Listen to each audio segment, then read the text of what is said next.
everybody in the house tonight. What's up? What's up? What's up, everybody in the house tonight? What's up? What's up? Yeah.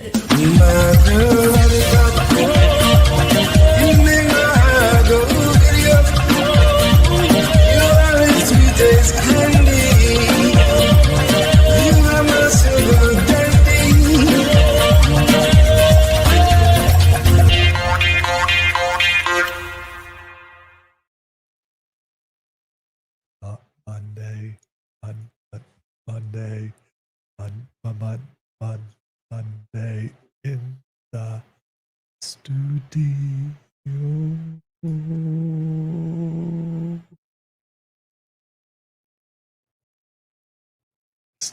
Monday in the studio.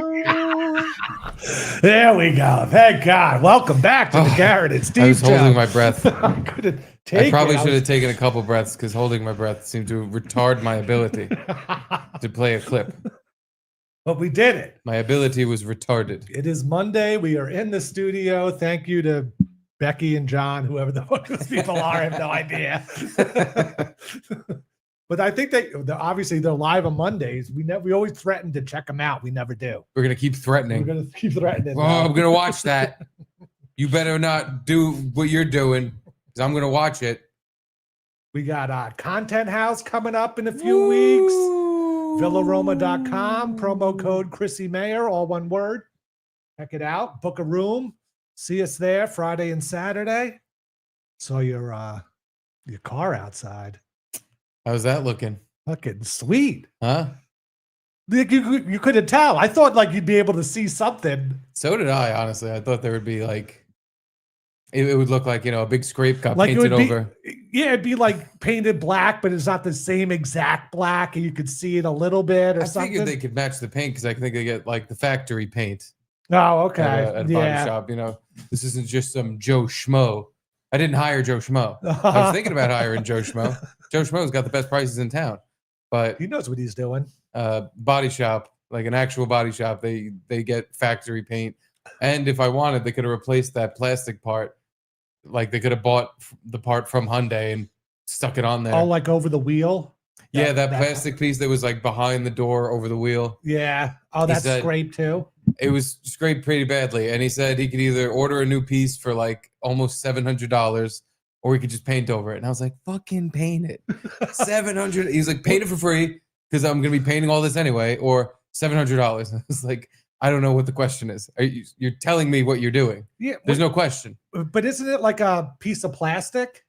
What do you need $700 piece of plastic. But what do you need to paint? Isn't it the same color all the way through?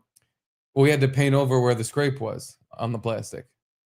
I know, but they like sand it and then they match the paint color and they paint it. Sand it again. Oh, they had to because the plastic part was the only piece that actually had like, divots in it from scraping up against it. Oh, okay. Against that column that came out of nowhere and hit my car. That fucking piece of shit stone column that smashed my car for no good reason. It just fucking inched out right in your way. Moved right in. Yeah. As I was turning my beautiful vehicle, my beautiful Hyundai. No, but yeah, I thought I'd be like, I noticed something just because it's there. Like anyone else wouldn't notice, but if you knew it happened, you could see it. You thought you were going to walk in here, point at me and go, nice car, faggot. You thought you were going to do that today. Well, different story. Yeah. Beautiful car. Instead, you came and said, beautiful car. Beautiful car, not faggot. Straight guy. Yeah. No, it is beautiful. Yeah, it was a good. I have to say, I was very happy when I hopped in it. Like when I first saw it, I literally took pictures and sent it to Kay. Like, look how nice the car is. Yeah, it's like it's new again. There's no gigantic scrape on the back rear door. But then I drove about 3 feet before I was like, oh my God, someone's gonna hit my car. Oh no! It's like a brand new, like you're driving it off the lot, brand new kind of feeling. I drove it home like an old fucking 300-year-old grandma. Yeah. It worse than brand new, because brand new, there's a little bit of like you want to hit the gas and test it out or whatever. Take your new car out for a ride. This is still pretty new, but been fucked up. And you know and what fix. power it has or whatever. I'm how way it too familiar with the handles. car, and I'm now too familiar with how much damage costs to fix on said car. So it's much different feeling. It is. I just repaired this. I need to now drive at 10 and 2, eyes on the road. How long will that last? It already only lasted a day, but of course. in parking lots now, though, I am a little more wary, and I've been like parking where no one else really is. That's always good to do anyway. Unless there's a spot right in the front. I've done both. You get your steps in. Yeah, that's what I'm doing it for. As you can tell, I've been taking a lot of steps towards the fridge and back to the couch. We have our fantasy football league also, and we have 15 people signed up already. I was gonna say, you got to stop promoting that. We're running out of slots. Yeah. So I don't know if we've exhausted all the people we can get, but we definitely need at least one more. Need one more to, I think the maximum's 20.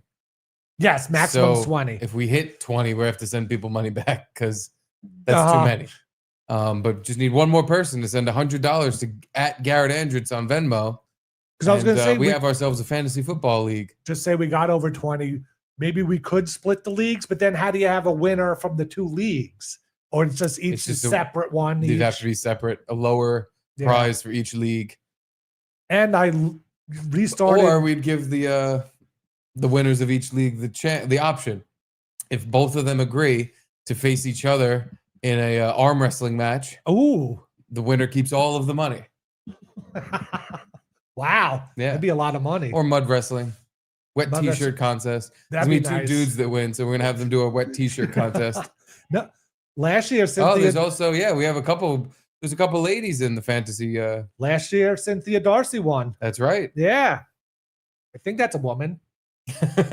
Never saw a picture of her. I have no idea. I'm going to go ahead and guess, yes, Cynthia may be a woman. What could have been, maybe identifies as a woman, but we don't fucking play that game anymore. That's old hat. Nobody even does that shit anymore. It's just Cynthia's a gal or a guy with a gal's name. One or the other. Should I run down the names we have in the pool just so people names, know? Addresses, social security numbers, and city. No, I think once we have the full pool, we can. Okay. Yeah. I just didn't want someone to say they paid and I didn't get it or I didn't list their name or whatever. We'll confirm when it's all set in stone. Yeah. We got 2 weeks. Yeah. We got so I figure we'll do August 30th. Good draft day because that's right before the week football starts up. Or we could, because that's a Saturday where I feel like everybody will be free. If not, we could do it on a weeknight during the show. But I feel like that's boring. Yeah. Because even me and you picking players is boring. But then to wait for people that aren't even here would be mega boring. And I feel like at least the last draft, it was like kind of going by so quick. And I was like, fuck, it's my turn again. I don't even know who I'm picking. And I'm like supposed to be, now I'm hosting a show and doing it. I couldn't handle it. Yeah. I don't think so. We'll pray for a quick draft. Maybe bonus. That could be it. Maybe like a members only thing. It's true. But more than likely, set your calendar, August 30th, Saturday. We will do the draft. Not that it matters on my end. I don't know who the fuck I'm picking. And every year that I've done this, the players I picked that I didn't really give a shit about, but they were just like kind of next number-wise in the draft. I'm like, all right, I guess I'll pick them because they're the highest ranked one right now. Those are always my best players. Someone I looked into in no way. Oh, really? Because every time. Like you got the perfect examples last year when you drafted Christian McCaffrey first round. Yeah, it worked out perfectly. That couldn't have gone worse. Yeah. Actually. I feel like that's just the way it is. It's sure. Everybody's supposed to pick who they think is going to be the best, but ultimately it is a complete crapshoot. Yeah. But I feel like I get screwed. You say it works out for you. I get screwed when I do that. Pick like the best available player at the time. Like that's how I got Ronnie players. Mostert or Mostert or whatever. Oh, Raheem Mostert. Ketchup and Mostert. Yeah. Because he had a great year 2 years ago with the Dolphins. And he was like next in line. I was like, oh, I remember he had a pretty good year. I'll pick him. And then he did nothing. But that's what's going to happen. No matter what. With like half the players you pick, no matter what. If they had a great year last year, like Saquon Barkley, fantasy football, like top pick, I think last year. If not, he was in like the top 2 or 3. He was like the best guy in fantasy. Well, remember Gino picked him because we did it late, and he knew he thought he was going to get like that big point game. Every other year, Saquon breaks an ankle or something. So he's probably going to go within the top 4 or 5 picks this year, I think. And then get hurt. And that'll be that. So I want to pick him, but at the same time, I know if I pick him, I'm fucked. Every player like that's a catch-22. They had a great year last year. I would not count on it for this year. You would pick him though, don't you? Isn't that kind of against the Giants? Yeah. But it's not against. I want to win the money. The money. Yeah. I want the money, Garrett. I gotta pick the players that win the money. So the Giants can go ahead and be fucking 0-17 this year. I'll win fantasy football for all of us, for all of New York sports. That's nice. You would trade an 0-17 season for a fantasy football win? 10. 10 0-7. They've already played like such shit since Eli won a Super Bowl. Yeah, why not? Fuck it. I know, but that's embarrassing. That's a scar on your franchise. They have scars from every year in the past 3 years that have like oh wow, now this was the Giants' worst year they've had in 100 years, with Daniel Jones sort of quarterbacking and Tommy Cutlets. We had cartoon characters at quarterback. We had Jughead retard Daniel Jones, and then Gindaloon Ginzo Mr. Cutlets. At that point, if they'd gone 0-17, at least we'd get a great first round draft pick. True, but then instead of what is currently happening. Well, the 2 teams that went defeated the whole season. Ever, yeah. The Buccaneers went 0-14. Yeah, in the 80s sometime. And then the Lions, right? Were they 16 or 17? I think it was 16. But yeah, they had the perfect season. But that's like a memorable thing. That it's like you don't want that associated with your franchise just for a fantasy football. Fuck that. You completely forget about it if the team does well. Look how great the Lions are doing now. True. The perennial playoff they got team the first all of a round sudden. pick. Yeah, because they sucked so many fucking balls for so long. Now they're all right. I'm all right, Spider. Yeah, people forget. Even though you didn't forget those 2 teams that did it ever, people forget. People forget. Yeah. I won't forget winning like $800. That's a good point. And now with how many people we got, it's gonna be even more than that. I know. To say 16, you're gonna win $1,400. $1,000. Fuck yeah. Plus a couple more dollars. Oh boy. Look at this. What's going on here? But yeah, join fantasy football. There's the Venmo. Yeah. If you'd like. It looks like a couple of our good pals here have figured out that we started a YouTube membership program. Ooh. Aaron Kraft gifted 10 Garrett and Steve memberships. Jaquan G. Thank you, Aaron. Thank you, Mr. Kraft. Cooking with Aaron. Jaquan G gifted 5 Garrett and Steve memberships. Wow. Thank you, Mr. Jaquan. Thank you for my roses.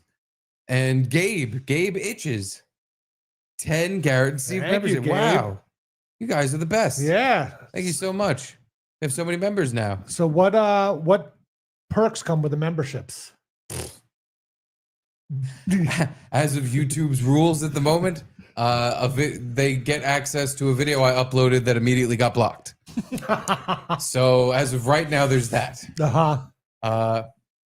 There's going to be going forward, and I guess I'll start with last week's 2 episodes, because every week we do 4 live streams. 2 of them get put behind the Patreon paywall. Mm-hmm. So now 2 of them, as well as the Patreon paywall, will be behind the YouTube paywall. Oh, okay. They were also supposed to get bonus content.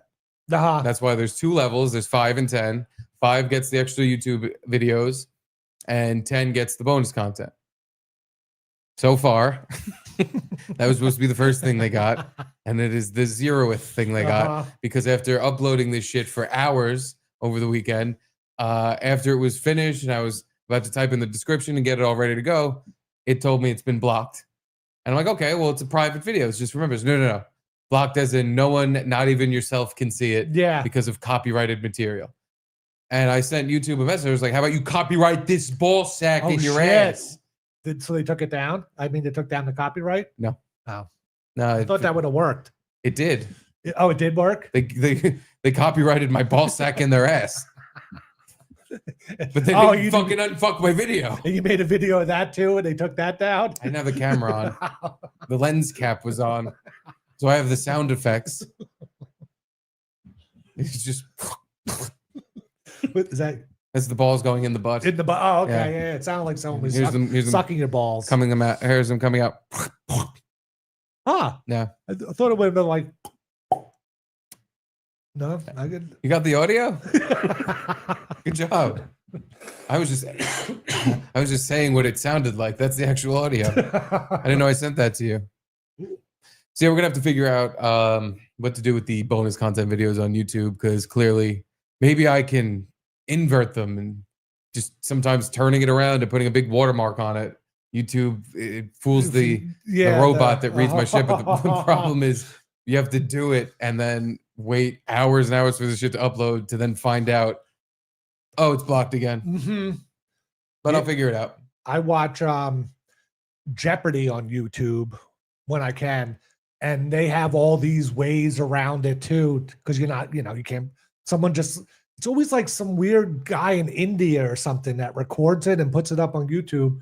And then during the final Jeopardy question, when the music plays, I guess that's how YouTube really identifies it.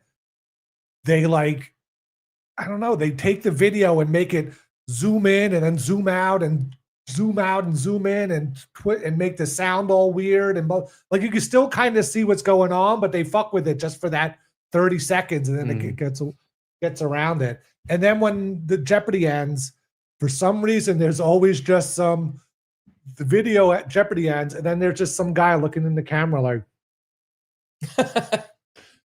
just starts like moving his mouth or something, and it's like for 5 minutes. I don't know why they do this. What the point of it is? I don't know if like that somehow also fucks with YouTube and they don't get it taken down. But the videos for Jeopardy are only up 1 or 2 days anyway, so I don't even know what they're doing. Huh. And then, yeah, maybe that's what I have to do. Maybe I could, because all it was, the bonus content for YouTube was the same as Patreon. It was us watching Neighbors at War, episode 5. But maybe all I have to do is, after we're done watching Neighbors at War, I'll just put a 5-minute video of me going, Uh-oh. I hope my mic's on. I hate when my mic's not on. Hey, Joey Dago. Hey, what's up, Steve? What's going on? Nothing. We're getting some feedback about Garrett's books. They need to be spun around. Oh, shit. Garrett's got the backwards books today. There's always something. I'm glad it's not, microphone related. Or I guess it is microphone related. Yeah, kind of. Yeah, it really is. But at least our sound's on. Thank you very much, Joey. Thank you, Producer Joe. Oh, okay. And the mic is still plugged in. Thanks. So far. So I'm sleeping with you guys, right? Yeah, we have a space in between our 2 beds.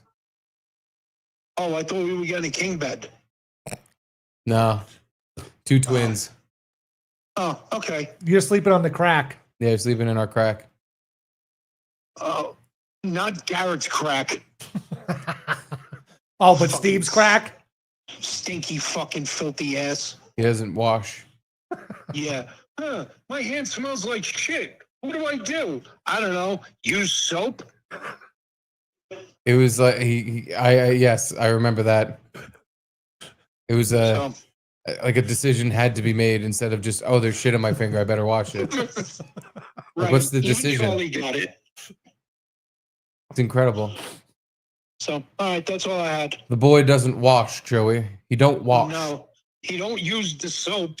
I mean, that's a given. But on top of that, I used it today. It's a debate. That day. Whether or not to get poop off the finger.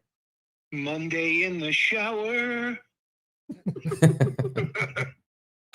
All right, love you guys. Love you. Love you, Joe. Bye. Oh, he did text us too. Turn Garrett's books around. Wow. Turn the books around. I should Turn it upside down. Garrett's books are black.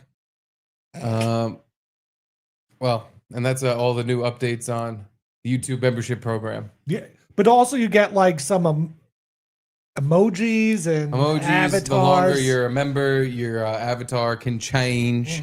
But those are all things that also now they I uploaded and didn't work. 20 or 15 subs.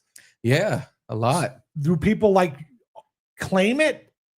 It's supposed to be how it works. I don't know. Yeah, I don't know how it works. All right. So claim it away, I guess. If you're having it. Johnny Claire, tell them the memberships is causing outrage with the poor people. Why is there outrage? Yeah. Huh. Oh, I guess we'll just have to find out. We'll have to find out. Yeah. Well, look at that. Gifted. Nice. Thank you, everyone. Great start to the day. Up. And there you go. 10 more. Gabe gifted 10 more Garrett and Steve memberships. Thanks, Gabe. Thanks, You're the Gabe. best. So how do you feel about the I'm sure everyone's probably I don't know. The Vikings cheerleader? Oh God, the gay guy. Yeah. I'm shocked everyone there's been like an uproar of people giving a shit because they did this like the Saints did this last year or 2 years longer ago. than that. It was years ago. Yeah. The Saints and they've had homo cheer. Guess what? There's been homos in cheerleading forever. Forever. So yeah, the Vikings have their first male cheerleader who's very clearly a pipe fitter. He's in the pipe fitters union. And yeah, I saw the tweet that I saw that like caught a lot of heat and a lot of attention was Kevin Sorbo of Hercules fame. You know, old Kevin Sorbo saying, "Oh, well, now I have to pick a new team to root for." That's right. I did see that. Yeah. Yeah, goddamn fucking homosexuals jumping around on the sidelines. Cheerleading was already super fucking gay, so what's the difference? If it was all guys, I could understand being like, all right, just get this off the field. Fuck it. Nobody wants to see it at all anymore. But one mo in the middle of all of them. Yeah, I guess so. I guess, I can understand everybody just hating homos. Of course. It makes perfect sense. It's just, cheerleading is on its way to the extinct list. Like, it's such a stupid thing, and now these cowboy broads are demanding more money. This is how they get themselves all out of fucking jobs. This whole cheerleading thing is going to stop, because people have never thought more about cheerleading on the sideline of an NFL game than recently. With the combination of the cowboy girls bitching that they're not making enough money, and now this gay stuff. There's like, they're trying, like, hey, here's an innocuous thing that nobody really cares about that's just dancing on the sideline. Let's get everyone to care, so then they go, hey, fuck it, take it away. That's the weird thing. It's like, it's kind of weird if back in the day, if someone was like, I only go to games to watch their cheerleaders. And nobody ever said no that. One ever. Maybe a lady would say that. A lady who sounds like that, like a fucking bulldog gym teacher. I only go to the games to check out the cheerleaders in my guys. But then if you're at the game, just say by the sidelines, and then there's just you're in front of the male cheerleader guy. Oh, yeah. You'd be kind of disappointed, at least, right? I would think he moves around. He doesn't have one seat. He stands in front of and just gyrates his dick and balls. No, but usually they like go corner every corner. And what if he's in your corner? I don't know. Maybe they have to get a cootie shot. I guess so. You're gonna have to take your prep that day if you think you're gonna be in the AIDS corner. But also, like, this is a woman's field. They don't need guys in it. You know, this is the one thing they have. That's all women. I think they don't need guys, but they need sweet boys. Want some sweet boys on the sideline with them doing backflips. Like, I could understand if it was like the big burly guy because they're doing fucking crazy stunts and tricks. It'd be cool than if it was a type of guy that turns you on. Yeah. You're not in the Twinks. You know, if like David Justice or Jason Taylor was down there flipping them over. That'd be awesome. But... You had a muscular mulatto down there, all baby oiled up, doing backflips. Then you'd get Garrett buy season tickets. But no. Having a little Twinkie guy with a mustache down there. Ew. He's wearing purple too. How on the nose can you be? The only thing I'd give him, he was like Balls on the nose can you be? he killed it like technique wise now. He was really good at was doing some flips. he was, but like everything was like strong and fast and on point. At least he did it well. Maybe that's what cheerleading will turn into. It'll be less about, you know, the broads down there shaking their cans. Yeah. And more just feats of acrobatics. That'd be cool. Like guys doing triple somersault. Yeah. Dibbly doos in the air. And you're going, Diddly doos. like, you know, between players, like, wow, that guy just, he flipped through the goalposts. That counts as a point. He was the extra point.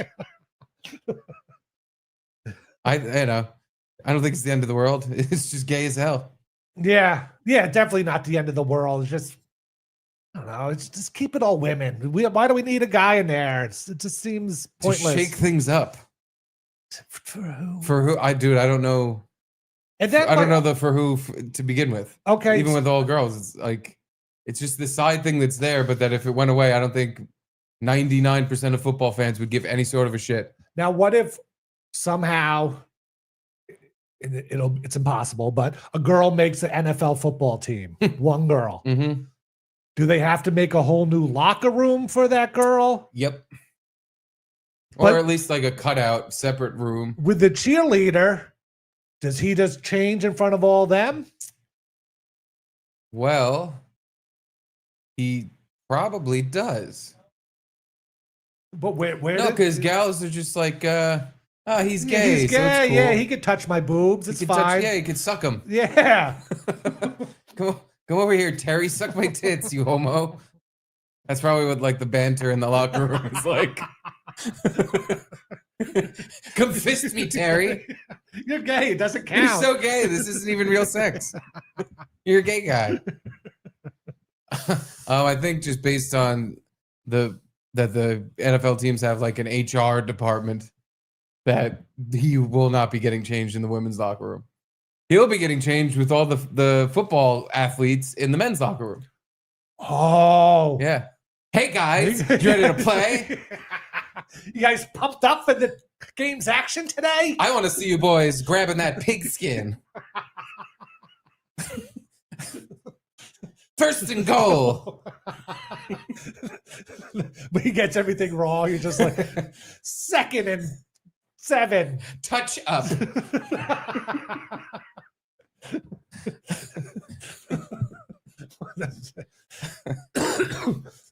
Ooh, excuse me. Yeah, so and yeah, there's probably male and female staff bathrooms. So while the other members of the staff are crapping, the cheerleaders are putting their pom-poms on. You think the cheerleaders prepare in the bathroom? I don't think they have a locker room. But I don't think they have a traditional locker. Where would it even be? In the stadium. Where? Like I've never heard of. We have to watch that Dallas Cowboys cheerleader documentary because I don't even know how any of this works. I thought they just showed up to the stadium. You know, they get out of their Nissan Altima in their fucking cowboy outfit. Why do they need a locker room? True. I don't know. Yeah.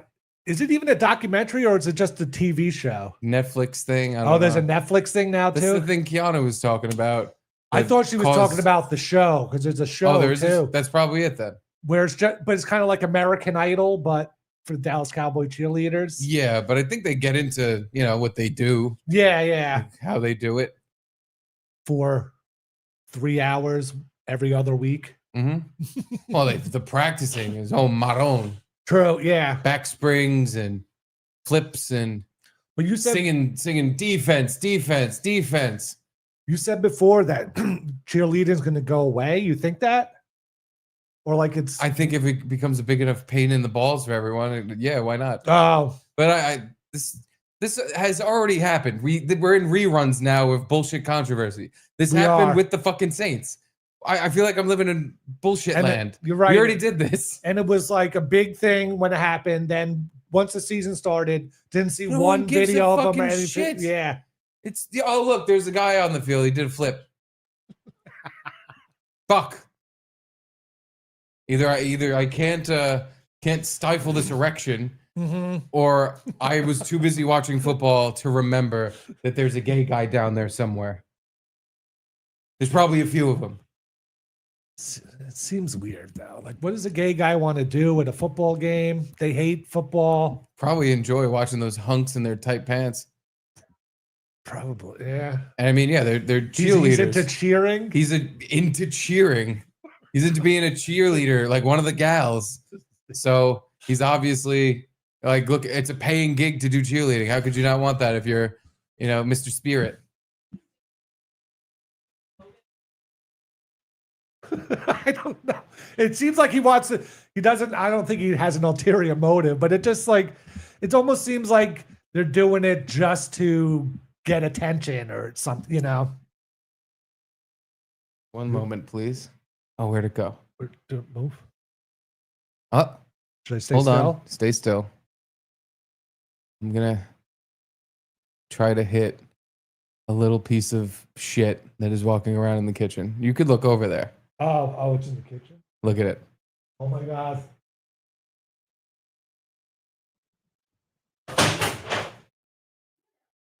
Yeah. I didn't get it. It was kind of close. I almost hit that fucker. Yeah. I guess they're back at the level where they're just gonna walk around in the open. Come on, Edie, get in there. Edie, you were sitting right there. You could have tried to kill it. You kind of flushed it toward the trap too, at least. That seems good. Hopefully, yeah, because the Yeah. trap's still set up over there. I can't believe they're back here. I'm gonna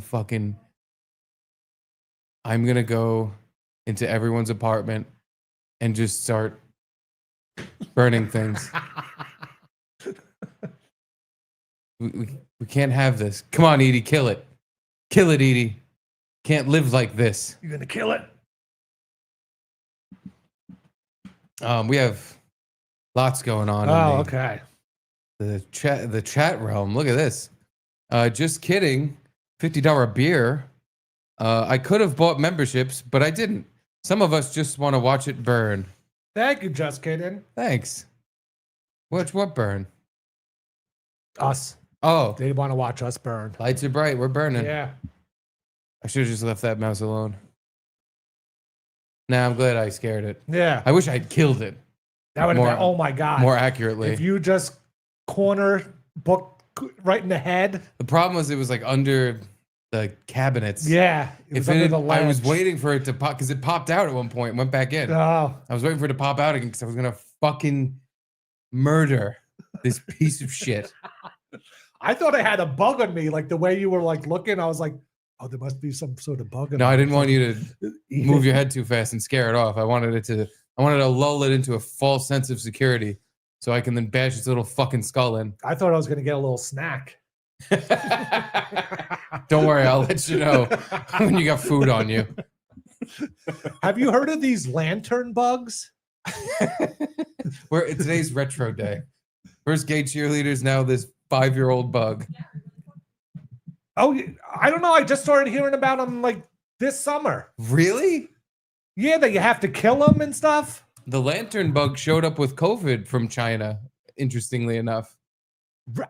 I guess I missed all this. Sorry, I The had no summer idea. of 2020, while we were all sitting around in our masks, lantern flies out of the fucking blue just showed up. And yeah, they're a completely invasive species. They have no net positive to them being here. They don't really feed anything in our ecosystem, but they do fuck trees up. Oh, all right. I guess. Sorry, I thought this was kind of a new thing. I went out to Long Island this weekend, and we went to this kind of like biker bar with my aunt. It was kind of weird. You went to a biker bar with your aunt? It's like where my brother drinks. This place called Frogs. Your brother's in like the Hells Angels? No, nothing. He kind of looks like he's a biker, but he's not. He's Oh. got like the goatee and dresses casually. He doesn't wear like the vest or the iron-on vest or anything like. But everyone else in the bar had like their iron-on vest. Does he ride? Nope, doesn't ride. Does he have a hog? He rides a bicycle sometimes. Oh, come on. But we step out of the parking lot, and like one lands on me, and everyone's like, "Kill it, kill it!" And I'm like, "What?" And then there was like 5 or 6 on the ground, and they look like kind of pretty. Yeah, Which is weird. And then you just got to kill them. I went through this exact thing, but I'm surprised you haven't seen any in the last 5 years. You've seen him in the city? Yeah, I've seen him on the ferry, like hitching a ride on the fucking ferry, and I've stomped their little bitch asses out in front of people and looked like a psychopath. Because I'm just like, no, it's those Chinese bugs. You gotta kill them. Got killed a Chinese bug. Oh, all right. Fine. Yeah, but here it is. Here's the Chinese bug. Here it is. It's a life cycle. Because yeah, here's the thing. They look pretty goddamn cool. They do. Especially larva stage. They're very bright red, or the nymph stage, whatever. Very bright red with spots, and you're like, oh, and like the way it moves, it's like something you see in a video game. Like it's this cool bug. Yeah. And then when they get older, yeah, they have the wings, and they'll plop on your shoulder too. You feel it. It's like getting hit with a ping pong ball. They'll plop on you, and when you go to hit them, they jump away. They're very, very quick, and they fly like. Oh no! I was stepping on them left and right in the parking lot. They might have been near the end of their life cycle. Okay. When they're young and spry, they're a little hard to kill, but yeah, they suck because even though I saw one, thought it was cool. And then I ended up looking it up, and there was this whole news story and all these articles that popped up as soon as I typed in, what the bug looks like. with gray wings, black spots, red butt. It immediately came up, and I was like, oh fuck. Oh boy. All right, let's see, Joey, what's up? Do you want to hear the most fucked up spotted lanternfly story ever? I was telling something about the bugs. Oh, no, this is an actual story happened to me. Whoa. Did you get jumped by lanternflies with guns? So it's my birthday. It's during COVID. So we go to a gun show in Pennsylvania. I knew it. Guns. And I make some questionable purchases. How many dildos did you buy? Neither here nor there. With this, we get into the car as I'm pulling out of the parking lot. Steve, my wife lets out a blood-curdling scream. I mean, she's screaming like somebody is going to fucking stab her. Did you stab her? Dude, I thought the ATF was coming to lock me up. That's how bad she was screaming.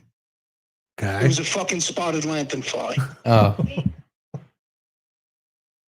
Wow. She fucking scared the shit out of me, Steve. Yeah, I understand. Yeah, no, that's always, when you're driving, a bug in the car is a big distraction.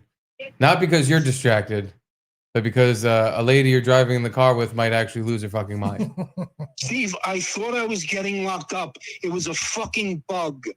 This happened to me once too. Not with a lanternfly though. A spider. Like 10 years ago now. My first girlfriend. We're driving in my shitty Honda Civic, and she screamed like I'd never heard a human being scream before. It was so loud. I thought like I just ran someone over. I thought we were about to crash. I hit the brakes. I was like, oh fuck, what? Fuck. Because she was like, ah! And then she goes, "This is a spider." And I instead of being like, oh haha, it's a spider, I was like, are you fucking kidding me?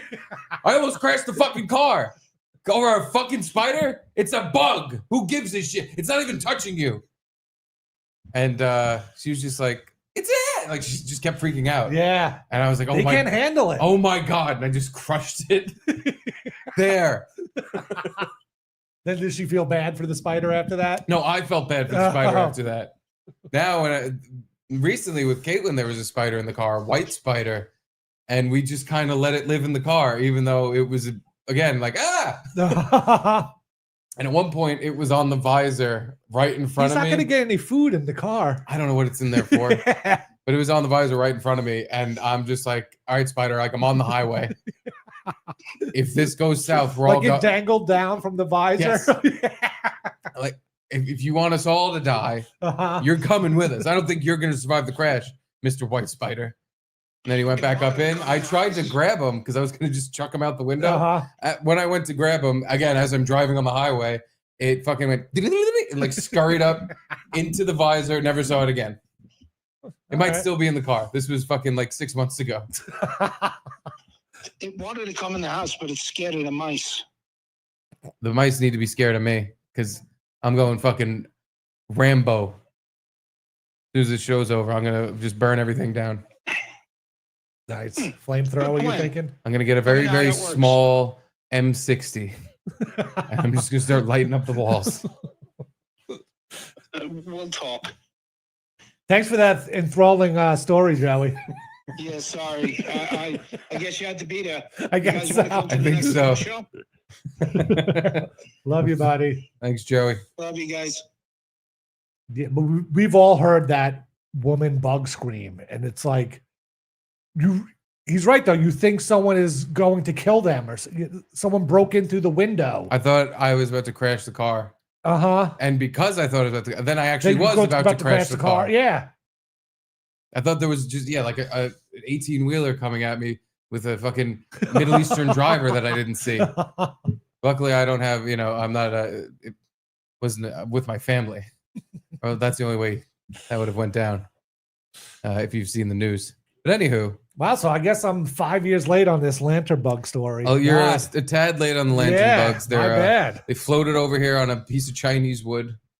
How does no one eat them? Like they look scrumptious. They look like a big meal. I think they just they got one carnival. They just met their match. These fucking freeloading piece of shit bugs just I could do my duty for the United States. They have no idea that Garrett just found out they exist. And Garrett's hungry. These bugs are gonna be more ate than they've ever been in their fucking lives. And you need to do it. You gotta kill them. It's the only bug, like this and mosquitoes are the only bug that where it's just on site. As soon as I see one, I'm like, I become a psycho. I'm on a rampage trying to kill the fucking thing. It's because these things, they like spit out this goo all over trees because I forget what they eat, but they eat and then they like shit this green gray goo on the side of trees that then blocks the tree from getting sunlight, so it cannot photosynthesize. So a tree will slowly die and start rotting and branches start falling off and it fucking falls out of the ground and dies. Jesus. Yeah, they're pieces of shit. They fuck up trees. And that tree in the yard, did I show you that picture of the tree that in the backyard just randomly fell? No, you were telling me about it though. I didn't sure it was a lantern bug job because it just out of nowhere, out of the blue, just fell over and somehow didn't hit it's surrounded by fences, didn't hit any fence. There's like a metal tent thing right in front of it, didn't hit that. It went in this like 5-foot passage between the tent and a fence. It just landed perfectly. Thank you, lantern bugs. Thank you for the safe removal of that tree that we didn't want removed. Oh, well, there was, we got out of that parking lot and I killed maybe 6 or 7. Jeez. In like a 50-foot walk to the door kind of thing. Yeah, but I've never seen them in the city or anywhere else around. I've never really seen an infestation like that either. 6 or 7, like all in one spot. Well, there was one. I've seen a couple and like here or there, but I've never seen like that many in one area. We were like 3 of us were like stepping on them, going around trying to kill them all. How many did you eat? I stepped on it, so I don't want to. Oh, that's gross. Yeah, that's gross. Will you eat a lanternfly? I'd eat one, yeah. Maybe I'll capture some because I always see them in the yard. Oh, really? I fucking kill the shit. Yes, I really. The thing is, like, the bugs I ate were nice and like bug jerky, kind of dried out bugs. The goo inside the bugs, it's a little disgusting. You don't like bug goo? Bagoo? Can you eat a lanternfly? Sure. I can Google that. Is it poisonous? Can Garrett eat a lanternfly? Oh, it says yes, Garrett can. Oh, okay. Can you? Yeah, I don't think it's poisonous. Eat a lanternfly. Oh, look at that underside. That looks scrumptious, doesn't it? Ooh. It's like a fucking spider's asshole.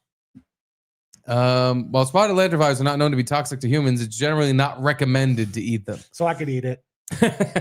There's no widespread practice of consuming them. Some individuals in their native range may have eaten them, but it's not a common or recommended practice. Lack of toxicity. That's all I needed to know. Well, potential for upset stomach. Some pets may experience an upset stomach or other mild symptoms after eating spotted lanternflies, though this is likely due to the insect being an unfamiliar food item rather than a toxic reaction.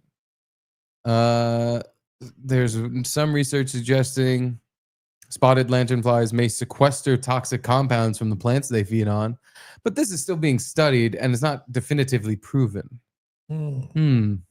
Yeah, there's no, it just causes damage to crops and plants. Oh, here we go. Reddit always knows.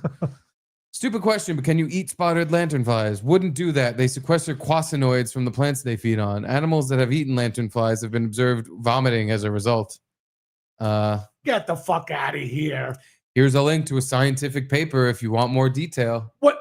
They filmed just some wild animal, saw that he ate a lanternfly, and then he started puking later? Get the fuck out of here. All right, now it sounds like you need to eat some lanternflies just to prove this science. You science dork, you don't know shit about eating bugs. I'm Mr. Bug Eater.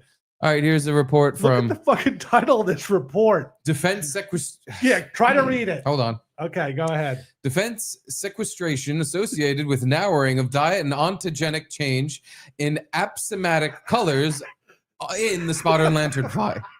I fucked up in because I almost skipped it.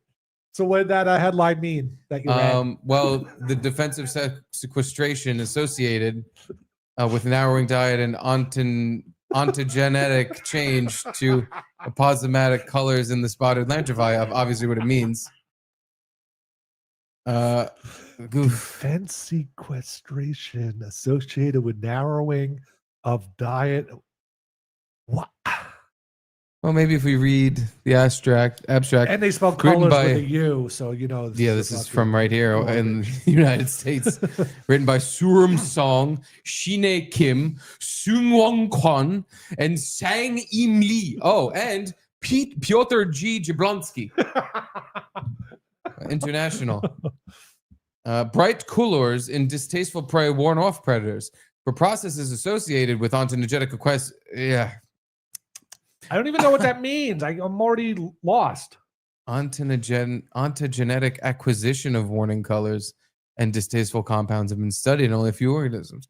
I think it means they eat things, like it says, they eat plants that then give it toxicity, like running through its blood. So if you eat it, it's now kind of poisonous, and it affects their coloring. So they have like a lot. There's a billion different animals and plants that are very brightly colored, like toads and shit. That it's to warn you, like, hey, if you eat me, I'm made of poison. But a butterfly is colorful. You could eat that shit. I think monarch butterflies are poisonous. I think that could be completely wrong. Knowledge. I'm so out of the bug loop, I guess. I'm the buggy boy. You are. Surprising, you're not. I know. You haven't absorbed thousands of years of bug knowledge through consuming them. All right. Well, I guess I could eat it. It sounds like you can eat it. I'm just gonna have to study one of these lanternflies from birth to maturation, and I'm gonna have to feed it because we can't have it eating toxic plants, because then the quasinoid onconological anatological process of making you eat poison. Oh, okay. Poison food. That makes sense. Okay, good. Yeah, I'll have to just raise it for you. Could you feed it like sugar water or something? I'm going to feed it farts. I'm just going to open up the jar every day, fart in it handful of times, and close the jar. And that is how I will keep the bug. Actually, I'm going to have to punch holes in the top of the jar so it can breathe. Yeah. I don't have to take the lid off. I'll just shotgun farts in there. It'll be like buckshot. And this thing's going to just consume poop air, and that's what it's going to live off of. Maybe that'll be toxic, though. I have to be careful. Maybe. Possibly. What's your least favorite food? My least favorite food. Oh God, that's a hard one. Cauliflower? No, I like cauliflower. Maybe like chestnuts, water chestnuts. I think They're in Chinese food. Chinese food. Those like quarter size I like slivers that are just crunchy. It's like biting into a bland apple that has no flavor. Yeah. Because it's got the crunch like an apple does. All right, I'll feed the lantern bugs water chestnuts. Okay, good. Perfect. Have delicious flavor. Yeah, that's the same effect as like celery and tuna salad. Which I kind of don't mind. As a kid, I hated it. Now I don't. Yeah, I'll eat it I kind don't of mind thing. that But at all. It gives a nice crunchy texture, yeah, I didn't like it. like a bug. And Nice even water crunchy bug. chestnuts, I'll eat them, but I'll pass. Pass I can't think gas. of anything else I don't like. I can think of one thing I do like: El Mexipino Oh shit! with the 100 beanerinos. I read the first sentence before.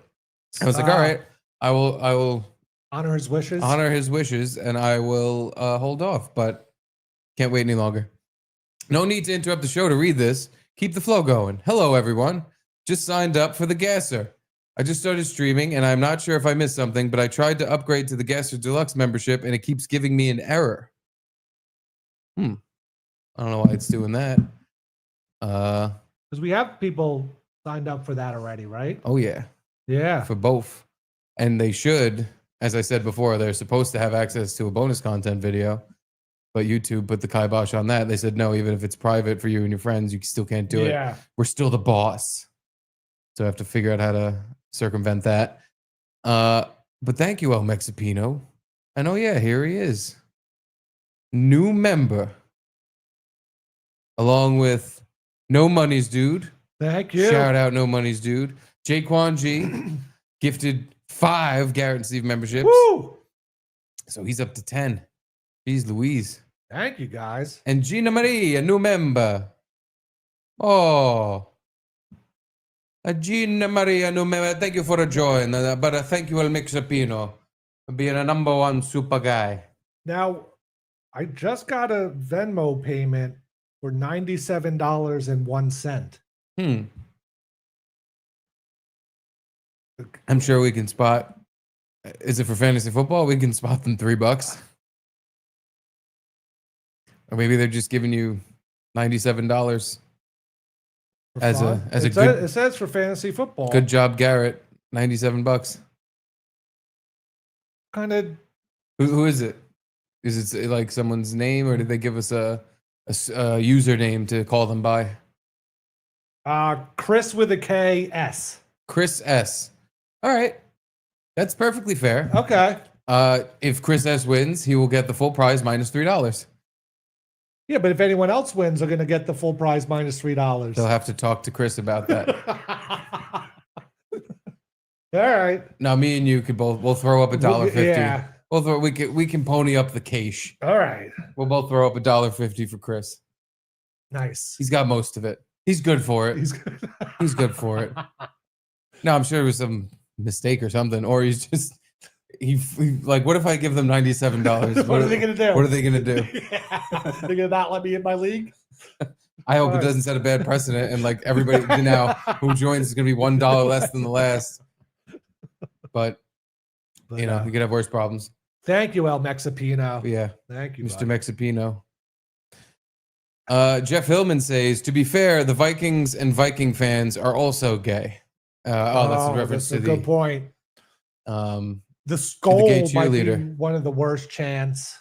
I don't like that one. But maybe I don't it was- even get it. It's a Viking, like actual Vikings used to say skull. I guess so. Yeah, I don't They even really really know like what the it chewing meant. tobacco. I can picture Vikings really liking chewing tobacco. That makes sense. Mhm. Yeah, no- uniforms are purple. Purple, unanimously gay color. I know, but I kind of like the uniforms. I like Why? Because there's a white blonde hunk on the helmet. Yeah. It makes me horny. Wow, that means 2 things. Holy shit. Oh fuck. That's 2 things. Oh, and I feel like it's a good dark purple. And with the Yeah. white, I don't know, it looks good. I feel like. You like their duds? Yeah, kind of. Sick duds. Uh-huh. It's not blue or red like every other team in the league. Every other team. I'm proud to have the Giants blue repped. But they're classic. Yes. You know, they're old school team. Yeah. The Jets, jersey's not that great. Really? You're not a big fan of gangrene? I'm glad they went back to the old Jets logo instead of the stupid football that says Jets in a circle or whatever. Yeah. I thought that was real cool. You like that one? No. That was Bill Parcells bringing it back. Look gay as hills.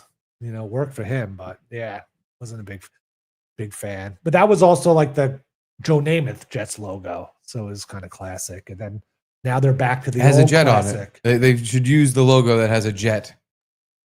Because it's like the NY and there's a jet coming off the Y. Yeah.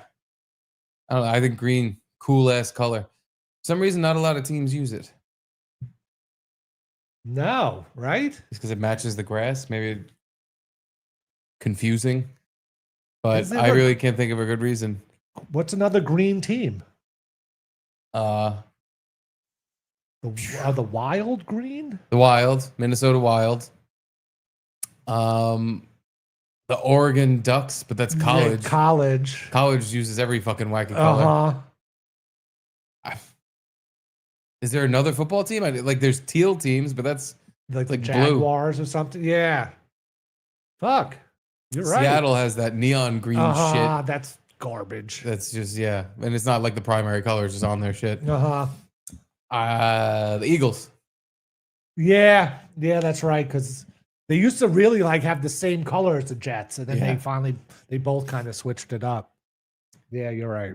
But other than that, there's really Dallas Stars. That's about it. Are they green though? Oh, or they're they- green as fucking hell. Yeah. Oh, okay. They are Christmas. The Minnesota Wild and Dallas Stars both are the greenest fucking teams in any sport. It's not like there's a third jersey. That's No, their third jersey is black and neon green. oh, okay. So they're green as shit. Uh-huh. Yeah, they're mega green. But yeah, Jeff Hellman, I agree. Thank you, Jeff. And Harold, lantern bugs. Yeah, that's what I call them too. Wink. Lantern bugs. Mm-hmm. Oh, I get it.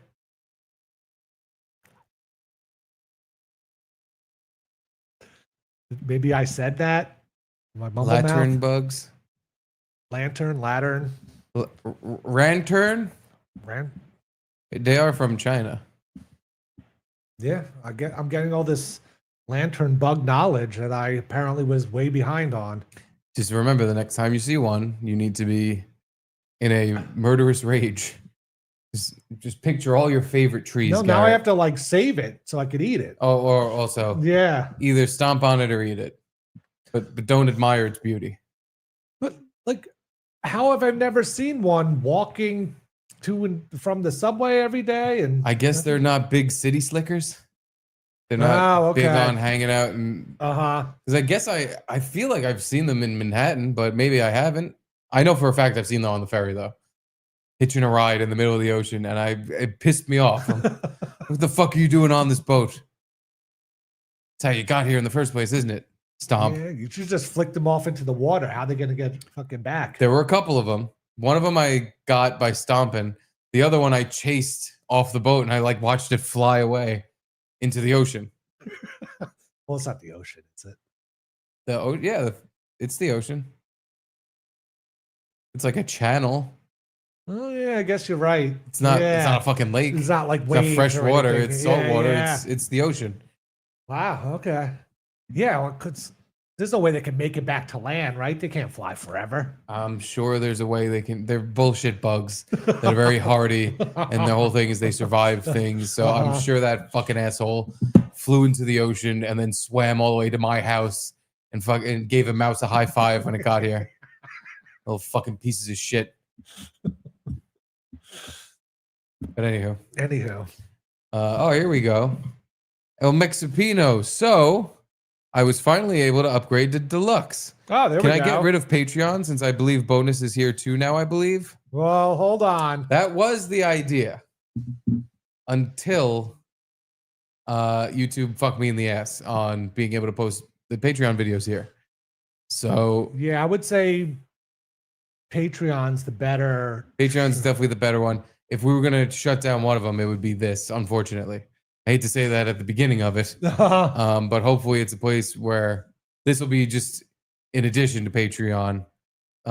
Yeah, and once we do things that aren't like copyright protected, then it'll be on the YouTube bonus. Yeah. Or if I can just, do what the Indian guys do and figure out a way to put copyrighted material up with like a big Garrett thing in the middle or something. Yeah. And also, But like, the Patreon's definitely the primary source of everything. and YouTube takes like 30% of things. Patreon takes like 7%. Yeah, honestly, I started up the membership thing mostly so people could have emojis and membership token things. Yeah. So on YouTube, when you do things on here, you'll look special. And I had a bunch of funny pictures and funny emoji things I was putting up there, but that is another thing I have to figure out because the way I uploaded it wasn't right. But it's still Patreon's definitely still gonna be where it's now it has like 200 plus of all of our videos. Mm-hmm. That's not gonna be on here. Yeah. This is gonna be stick with Patreon. members only stuff going forward. That Patreon has everything we've done. So I would definitely stick to Patreon.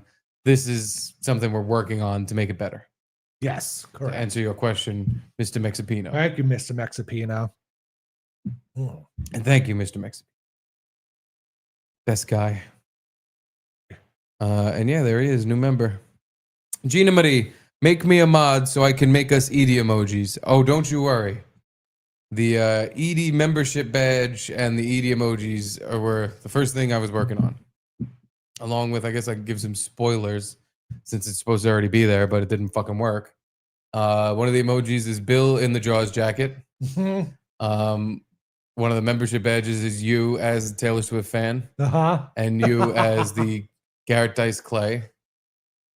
And well, now but I have a whole folder full of stuff that I'm going through to make emojis out of. Cynthia, her roses.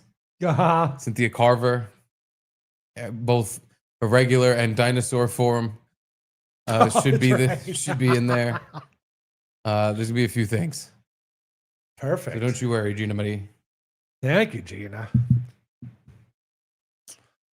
That is the update on the YouTube membership program. Hopefully it works out better than it's been working out because I've been blocked on everything I've tried to do so far, and it's infuriating. Yeah, you wish. It's like, how can it tell that what you're uploading is going to be blocked before you upload it? Is that our chat? Yeah. Well, it was just because it's backlog. It's like we're on the New Heights podcast right now. Yeah. No, that was that's just because it's catching up to where we are. Don't worry. So the new graphics for Content Hotel came out. Did you see them? I did not. And I want to see if you could find us. Oh, it's not a video. It's No, it's just a picture. Okay. Well, I can pull the picture up. I also have an update on a guest that will be there at the Content Hotel. Really? Can you guess who it is?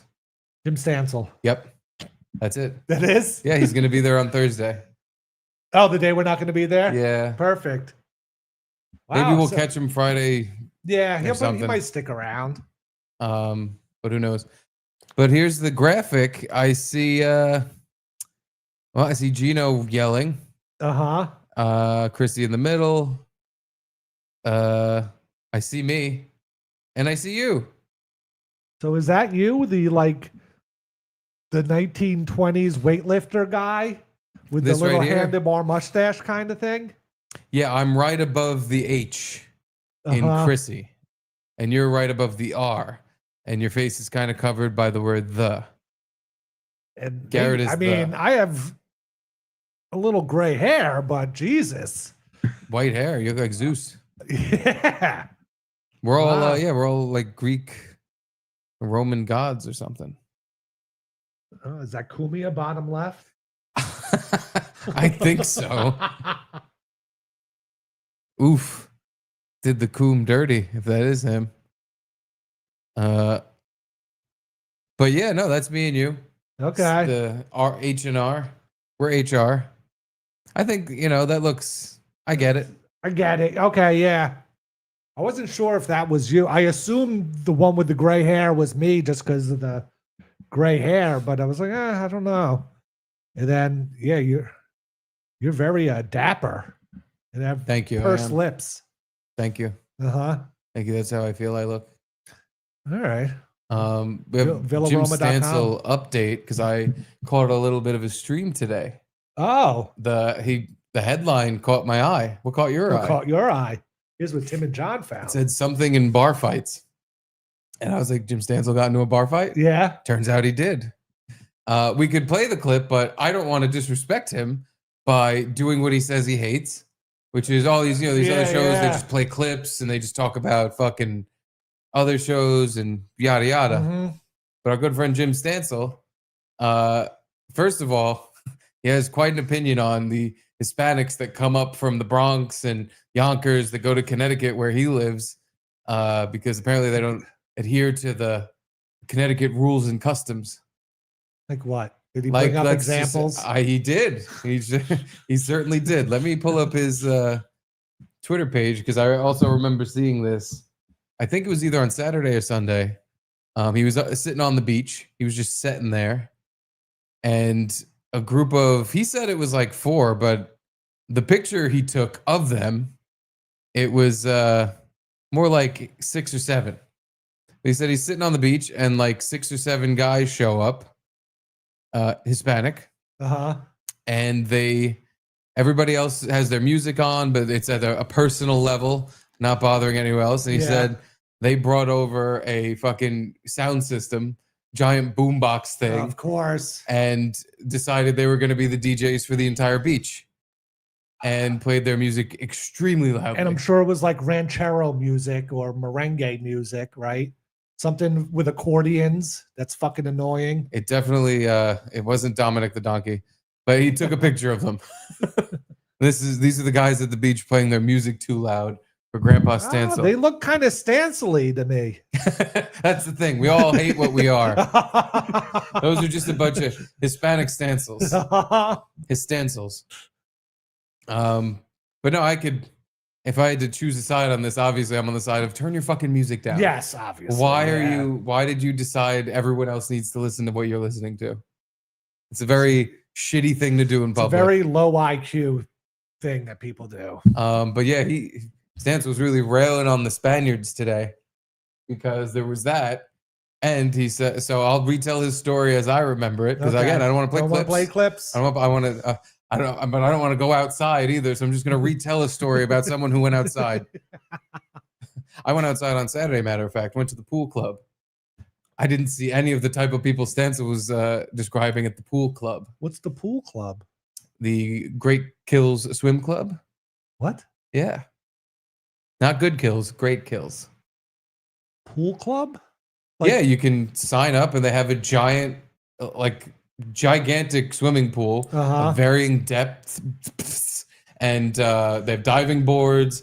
There's a kiddie pool. That's why we went there. Different height diving boards? Oh, yeah. What's the highest one? 100 feet. Holy fucking shit. 100-foot diving Was there a board. horse diving off the top? Yeah, into a barrel. And it landed in the barrel every hour. Once an hour, the horse jumps off the dive, lands in the barrel perfectly. Did you do the 100-foot diving board? I didn't do any diving boards. Oh, what? Could you imagine the joke? Well, we didn't even go into the big pool because it turns out that Charlie was not allowed in the big pool because unless your kid's potty trained, they're not allowed in. Just say he is. That's what I was saying. But apparently, like the lifeguards, there was 4 of them, could tell if he's wearing a swim diaper, and they would like blow the whistle and tell us to get out. And it's like, who wants to deal with that? Just true. Fat fuck can't get on the diving board. That's all that happened. And also, what do you want to do if he takes his fucking shit in the pool? You're just trying to conceal it and hide it, but you don't want to touch it. And now everybody, we're kicked out. It was our first time there. So you're a member at this pool club? We are not. It's an expensive pool club. But Our friend is though, You and get they, like a day pass or No. Oh, you can bring guests. Yes, if someone Oh. is a member, they can bring you in as a guest. Ooh. So yeah, we had that deal going. But we were in the kid pool the whole time because we were there for the kids. We weren't there so I can take a swim. Yeah. I was looking at diving boards though, and I was like, oh damn, that looks like fun. Yeah. And I was asking my friend who was a member there. I was like, hey, are you taking a dive off the board? He was like, oh, I ain't doing that shit again. Because he said, and I didn't even understand this. I asked him multiple times what he meant, and he told me. I still didn't get it. But he said he went off the high diving board, and he was jumping up and down, picking up momentum, and he leapt in the air. And he said on his way down, the diving board whipped him in the ankle and foot so hard it ripped his skin off. And he said he was bleeding in the pool, bleeding all over the deck. And I was just God. What? How does that even happen? What do you mean? He just doesn't know how to dive. He didn't dive far enough away. Yeah. But after he said that, I was like, I don't know how to dive. So that's probably the exact type of thing that would happen to me. Or even worse, I jump and land flat on my face and knock myself out. Because the thing, and a fucking teenager has to come pull my big fat ass out of the deep end because I knocked myself unconscious and I'm drowning. Every once in a while, you'll see people diving in a diving board, but usually you just see on the Olympics, and they make it look so easy and natural, and so then you go up there, you're just I just go up and hop and then go in, and you do one hop, and you're like, fuck, I don't even know what I'm doing. You just lose coordination. Yeah, I've never done it. I've only done the run and jump off a diving board, never the jump and then jump again kind of thing. Yeah, I've never done. I've done fake diving boards. Basically, it's like a plank. Yeah, you just run off the end and jump into the pool. I've never done the professional ones because I think I've just never had access to one. Yeah, and now I'm I'm very old and fat. I think this is gonna be a mess. I think this is gonna be a bad time, but I still want to try it. It could be fun. I still just because one of them, I don't know how high it is exactly. It looks like it's 20 feet up. It's fucking high, probably. And I'm just imagining if my fucking mess going up and down on this thing, how high in the air I would get launched, and that final jump, I'd be able to just see over houses in the neighborhood. Oh my god, I can see my house from here. Wait, it's an outdoor pool? Yeah. Oh, huh. I would assume it's indoor since it's a pool club. So they're closed during the winter. Yep. What? Dude, it's a shitload of money, and you get to use it for 3 months. And so when it opens in June and closes Labor Day. And you have to pay for the whole year? Yeah. And how many people were in it when you were there? Was it packed? It's a big place, so there were a lot of people there, but there was still plenty of room. There's also other things to do, I guess. So yeah, there's the big pool, which is kind of L-shaped ish. Okay. But it's huge. Then there's the kid pool, which is also pretty big. And then there's this picnic area, there's a snack bar, there's basketball courts, there's a playground, there's a volleyball court, there's horseshoes, there's barbecue pit. So there's a ton of space. So on a Saturday we went, which you would think is the most packed day of the week. Yeah. And there were a lot of people there, and there was a concert at night and everything. There was a lot of people. But it was not overcrowded. It was just crowded. All right. But yeah, that crowd, I didn't think they needed to see the girthquake hit the fucking pool. Especially because I was going to be doing it by myself. My wife and child would have been in the kiddie pool. I'm just hey, check this out. Look at me. No, you drag them out of the pool and go, guys, come here. I'm going to dive. Watch this. You're going to watch your dad get sent to the fucking hospital. No, but you just do a bounce, and cannonball. I feel like that's the worst thing to do. No? Yeah. You're so high up in the air when you hit the water. You got to straighten your legs out.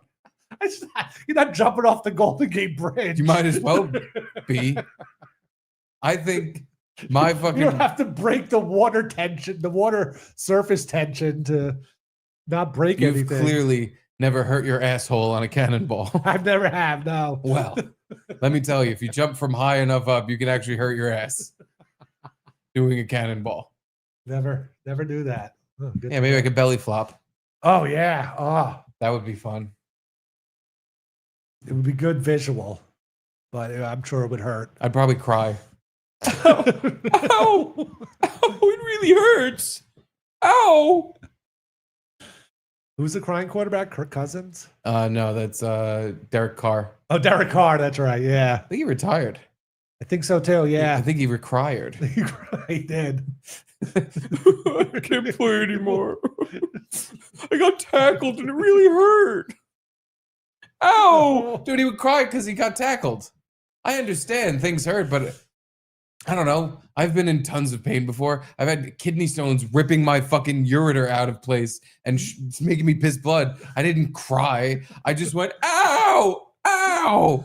Maybe he got like hit really hard in the nose. Yeah, he got hit really hard on the bitch button. And he started crying. Dude, it's not even like it happened once. It was like 3 or 4 fucking times. This professional NFL quarterback got tackled and started crying. Like, just saying that out loud sounds ridiculous. He's on the team. He's the fucking starting quarterback. You've been tackled before.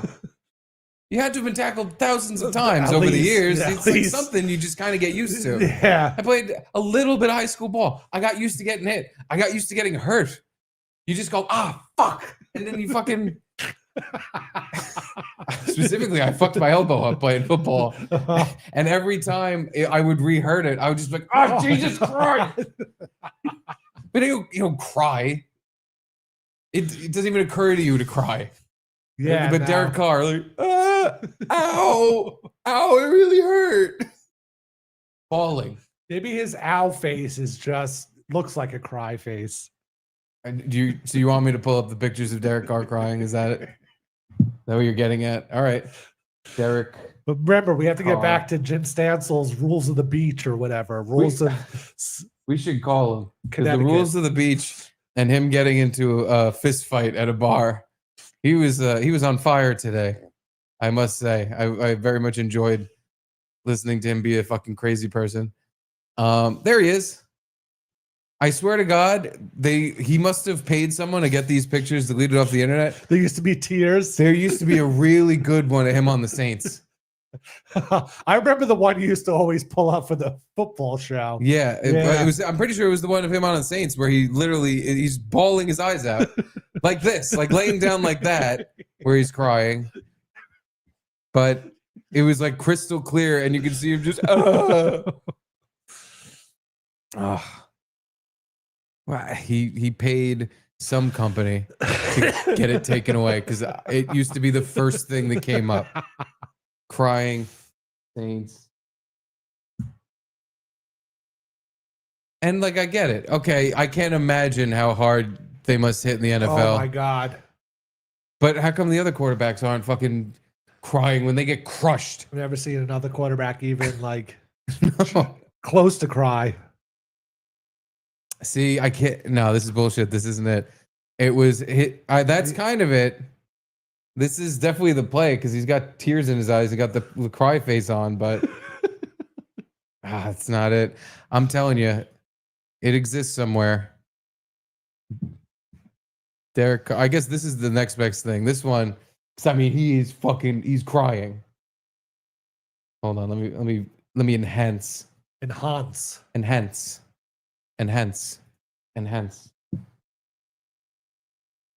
a crotch.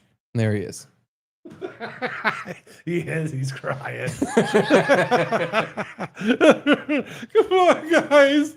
It's unfair. I said down. I gave myself up. You don't have to tackle me. I jammed my finger in his helmet. Ow. And you can tell he got hit pretty rough because his face mask is full of grass and dirt. So he ate some shit. I'm just upset my helmet's dirty. That's it. Ow! I'm crying from the Where's Terry the gay cheerleader? I am gonna rub my back. And that, by the way, is the Seahawks' ugly green. That's true. Where they have uniforms reversed, where it's all that green and a little blue. Ugh. Piss vomit uniforms. Anyway, that's Derek Carr crying. Yeah, sorry. It's Stansel. I almost want to just call him and see if he. All right. Maybe he's working, If but he could tell probably his not. story. He might be working. He's probably working. But I'll give him a ring anywho, just to see, because it is his story, and it was entertaining to listen to. I'd love to have him retell it. Give him a ring.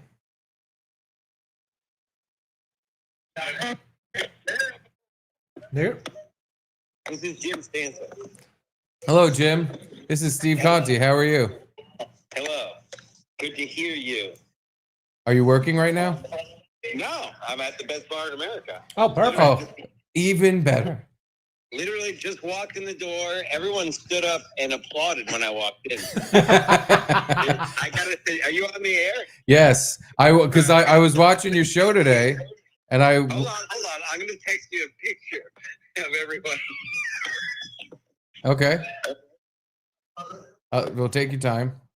Okay, I'm sending it over. Hold on.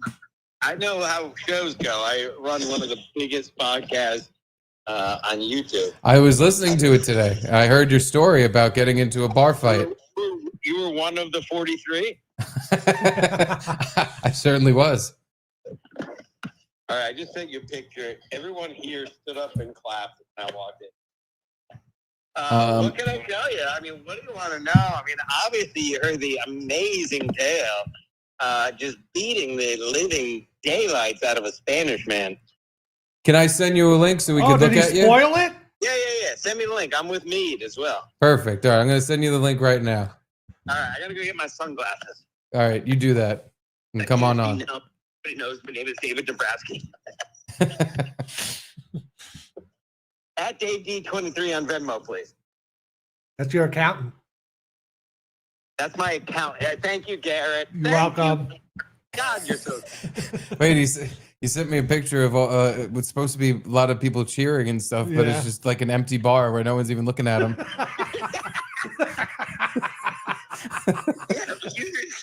You didn't see when I walked in what they did, man. There's only two people. So the two people in there, when you walked in, went, holy shit, it's him, the guy who beat up a Spanish guy? A banner came down from the ceiling and it said, "Good job, Jim."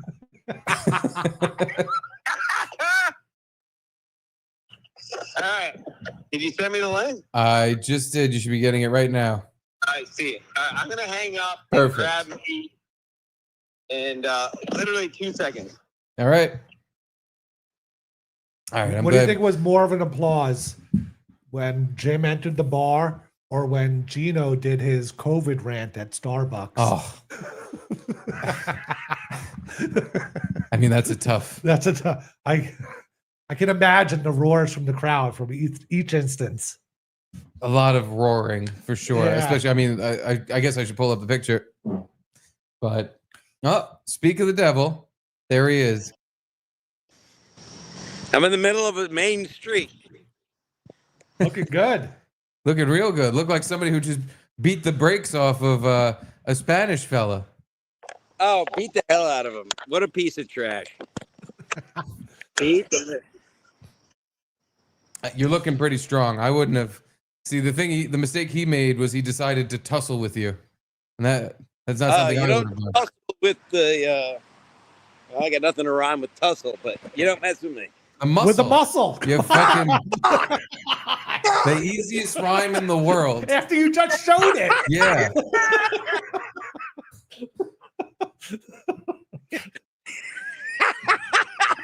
What a dummy. God, I miss you guys. All right, so I missed this story, so backtrack a little bit. So you're at the beach. Please tell Garrett the story. I was going to tell your story for you, but now that you're here, I'm glad you can do it. So this is the best bar in America, Casey's Tavern on 85 Woodside Street, Stamford, Connecticut. Best bar in America, folks. Let's go take a look. I'll grab Mead. Mead wasn't here because he slept for 24 hours because of drugs and alcohol. It doesn't sound like Mead. Mead, I'm on Stephen Garrett's show. Oh, Stephen Garrett show. That's proper. Wow. Proper way to phrase it. I don't know. They want to know what happened here. Oh, maybe we should go to the patio. Maybe we should go out the. You want Yeah, you'd probably go to the patio and make those people angry. Maybe you should. This is say hi to YouTube. Cheers. Legend. Mets. One of the Let's go legends. Mets. Yes, one of the legends of the best bar in America. Were you cheering for Stansel when he walked in? Oh. Yeah, he stood up and clapped. What's up, buddy? Say hi to Garrett and Steve. What's up, Garrett and Steve? Good to see you guys.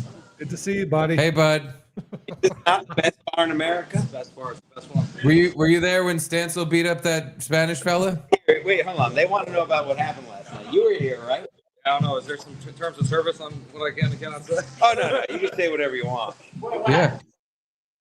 The story I heard is Dave called this guy gay and then got rocked and then he got rocked. That No, guy I flicked the guy's hat off and he pushed me in the back and then, whatever happened, happened.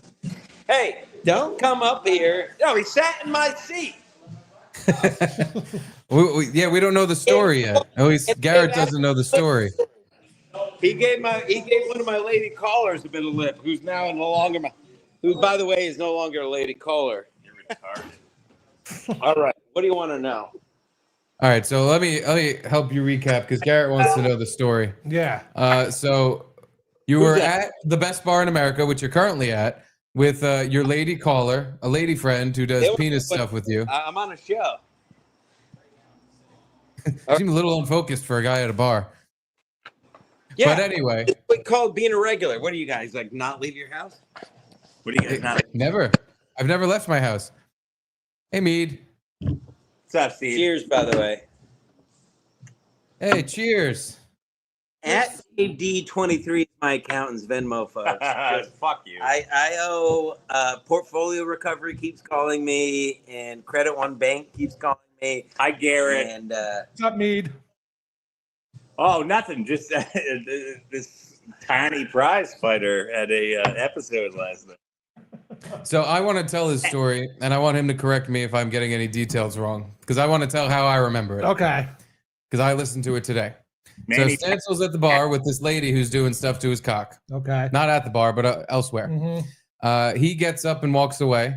He puts his chair up on the bar, like he tilts it forward. Like this seat's taken. Seats taken. Uh-huh. This means not welcome. And the like. And again, his lady friend is sitting there anyway. So even if the seat wasn't up, She could be, yeah. and what had happened was a Spanish fella with a ball cap, backwards ball cap, and cool guy clothes Uh-huh. comes over, takes the chair down, sits in it. The lady friend says, "Hey, that's the guy who's Peter I'm puffing on. That's his seat." Nice. And he just proceeds to stare at her all weird and not say anything and just keeps God. sitting there. So Stansel walks back into the bar. His lady friend updates him on what the situation with the Spanish fella is. So he says, "Hey, can you get out of my seat? That's where I'm sitting." Uh-huh. The Spanish fella doubles down on the weird stare, just Right. eyeballs him, It eye doesn't say fucks him, anything. doesn't say a word, doesn't move, just sits Can't there and say eye it. fucks him. actually can't speak a word, so probably Right. He didn't assimilate. Yeah. Assimilation over immigration, folks. couldn't No. literally say anything. Now, Stansel, You was know, this like he was just too drunk and he didn't know what he was doing? Oh, well, Steve is nailing it, so you might as well let just Steve finish. Okay. So Stansel says he goes to walk back to his I can't remember the guy's name, but he's like the karaoke guy, the DJ. Fat Pauly C. Fat Pauly But C. you have to say fat. Fat Pauly C. Very He then walks back to where the Spanish fella is sitting in his seat and just knocks his hat off. Yeah, I give it a little. That's a flick. hard move. I gave it one That of these. is. He goes that. The Spanish fella doesn't take too kindly. Real blonde tips. Well, blonde tips are Oh, really that's right. I forgot that detail. The that to unexpected part of the story is that the guy had blonde hair, like neon M&M Oh, blonde, under right? the hat, so you Yeah. didn't know? Wow. Yeah. So then, but that's really neither here nor there because then what happens? The hat gets knocked off. Yeah. Stansel feels a shove in his back. that's an immediate fight thing. Oh yeah, someone knocks your hat off. and then someone shoves you. Now you're just both fighting. Yeah. This is a fight. After the shove, Stansel turned around and threw a MMA style elbow. A short range elbow to the face. Knocks him back a little, grabs him, headlock, brings him to the ground and pounds. And then the bar patrons at that point split up the fight. Break it up, yeah. Wow. Steve, that's it. That's literally I thought there was and then. That's exactly what happened. And then my program. And all the Albanians at the bar gave him a high five, and he was hailed as a hero. Now, the end then was that someone who worked at the bar, or someone who, maybe they don't work at the bar, someone who was at the bar that's a friend of Stansel's, grabbed the guy by the neck and threw him out the door. Nice. And then the guy's friend Spanish fella, his friend has to come back in to find a shoe because the Spanish fella's shoe fell off in the melee. I punched him so hard in the head his shoe fell off. Odds are. But yes, I was very proud of that elbow. I've been wanting elbow because I'm not fighting. Literally, the bouncer came up to me after and was like, "What happened? You're not fighting. You don't fight anybody." Because I don't. No, fights himself every day. And I try to kill myself. And but I was like, yeah. I told him exactly what you said, Steve. And you pushed me, you pushed someone in the back. The rest is history. But I was very happy about the old elbow. That's a hot move. That's a big hot move. I've been wanting to do that for years. Now, is the elbow, was that on instinct, or was that something like you said that you've been like dreaming about, and this was your time to do it? Our co-producer Julio has been watching a lot of MLC because Dave lives at his our friend Dave lives at his house, but Jim also lives at his house. Know MLC. You mean Mead is retarded. MLC. He's been watching UFC. I don't know why. But he was trying to do a bit and we were failed. drinking on a beach all day. Absolutely failed miserably. He pushed me in the back, and my brain works very quickly because I'm very high IQ. Yeah. A lot of people that watch MLC, a lot of people that watch MLC are very low IQ. So for me, fast twitch. As you guys know, I'm an all-American athlete. So I move at a speed. My brain process. I'm at an Intel, like an Intel processor 5. This looks like I'm going to be arrested. You might. So no. It took like 2 seconds. I was like, he was like Mead said, it was close range. So I basically just turned around and whipped the elbow in his face.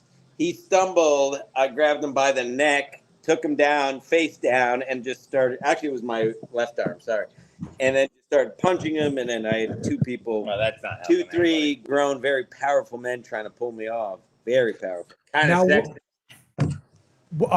It almost sounds like you went to punch him and missed and hit him with your elbow. Yeah.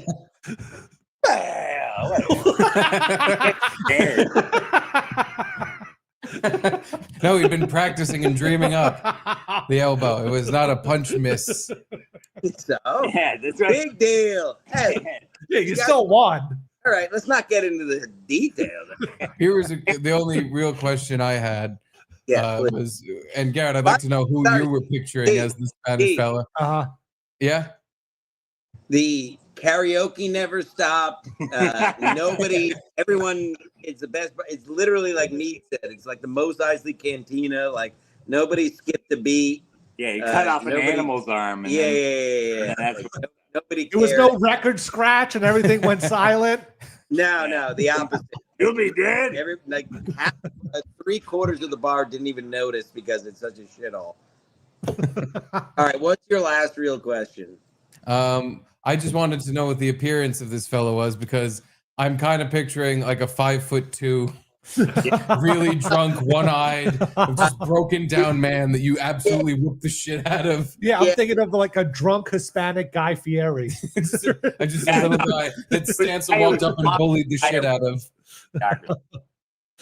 Yeah, 120-pound young Spanish boy. I just took to task. I assume he's from Pelham or Yonkers. He definitely doesn't know what or, task means. Or some shithole, and just came up to the day for day drinking, was outside of his mind, didn't know what he was doing. But listen, he'll never come back to this bar. What happens if he does? Oh, that's what happens. Give an old a serving of the Stansel cancel. Now, what was the post-fight like? You know, like you have all the adrenaline pumping. Are you yelling at him? What's going on after the fight? Not much. So my buddy that pulled the I sucked after I knocked him out cold. I put his balls. Gorgeous George. He did the Gorgeous George. Yeah. He sucked his protein in jail after he knocked him out. Jesus. These people have actual people that watch the show. Yeah. No, like I said, my hulking black friend pulled him. He pulled me. I heard I heard Jim, and pulling me off, and then he grabbed him by the scruff of his neck and threw him out the door. And so there was no, because it really was very easy for me, and I'm not even saying that to be. So I just got up. I noticed he popped a button in my shirt. I did. Boy. You guys will love this. I did afterwards take my shirt off and stand up on a stool and do the HBK, and then the okay. Yeah, that's what I want to know. Were people buying you shots? Oh yeah. Oh, I was getting high fives the rest of the night. He really worked it. the bouncer, like I said at the top, the bouncer came up and he was like, "You never fight. What happened?" I told him what happened. He's like, "Oh yeah, I get it. Yeah." Yeah, I beat up that illegal. Do you want to buy me a drink? Because whenever I'm here, I always rant about ice and the wall and stuff. So everybody knows. Ice wall also. Ice wall, by the way. Yeah, end of the earth. Oh, you're yes, the flat Earth. Wow. Doors. Speaking of ADHD, this door is not. Oh, sorry. This door is not usually open. That's the ice wall. Oh.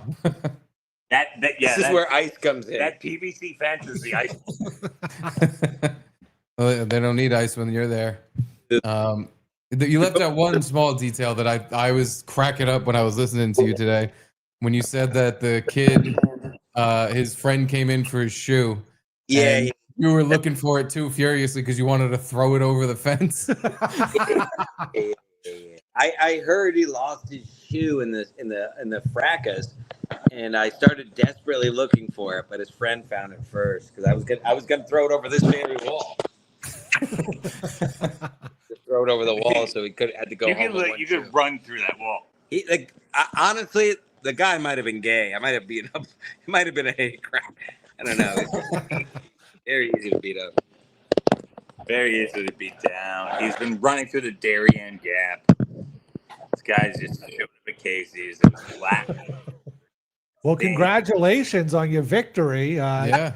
Appreciate that, Garrett. And June 26th, speaking of victory, June 26th, 2026, I plan on going 3-0 against the state of Connecticut. I'll be once again representing myself in court. And it's going to be absolutely unbelievable. I'm going to record in my pocket. My co-host is dead, as you folks know. And I'm still here, but... Well, what are the charges? Yeah. Rape? Oh, drinking. Mead was there. Mead was there when I got this. Oh yeah, I tried. I got mouthy with the Officer Gould. Officer Gould in Stamford, Connecticut. Look it up. So it was swimming after a sewage leak. But there was no posted signs. I'll swim in sewage if I want to swim. You do it constantly. Nobody owns nature, boys. Nobody owns nature. I'll swim in whatever the fuck I want to swim in. Wait. Hold on. Yeah, I definitely misunderstood something.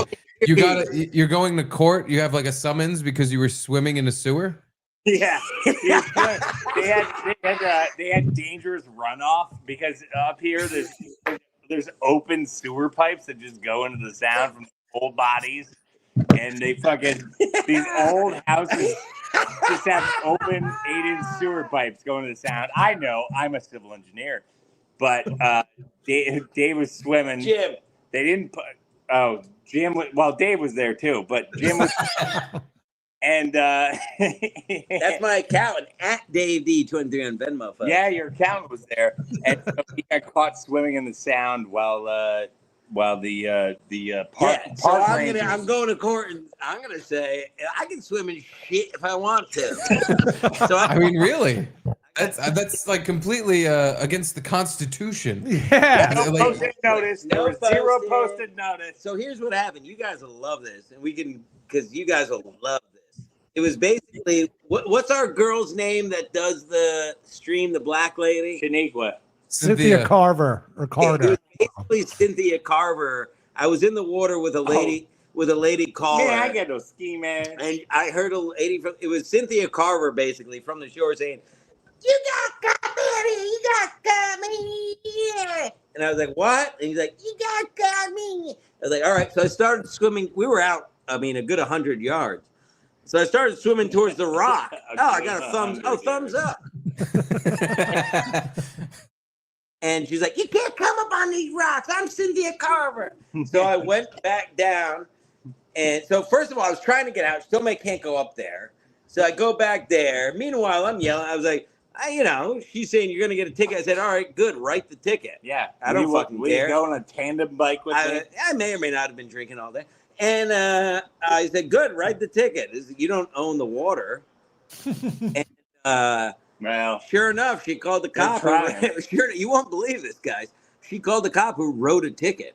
And she owned the water? I guess I don't. I guess they're trying to get that done. They're trying to put everything's got to be regulated. Everything got to pay for. Wait, everything. so she sat there and was like, "All right, well, I'm calling the cops." Because you're swimming in shit. And then you stood around and waited for the cops to show up? Why is everyone in this story weird and retarded? You're swimming in shit, nigga. Wait, you ain't swimming in no shit in my. Take that part out. Take that part out. No, Again, I don't even understand why Cynthia Carver cared that you were swimming in shit. Yeah. So much that she called the cops and stood there and waited for them. Because I guess it's her job to make sure but there was no signs posted.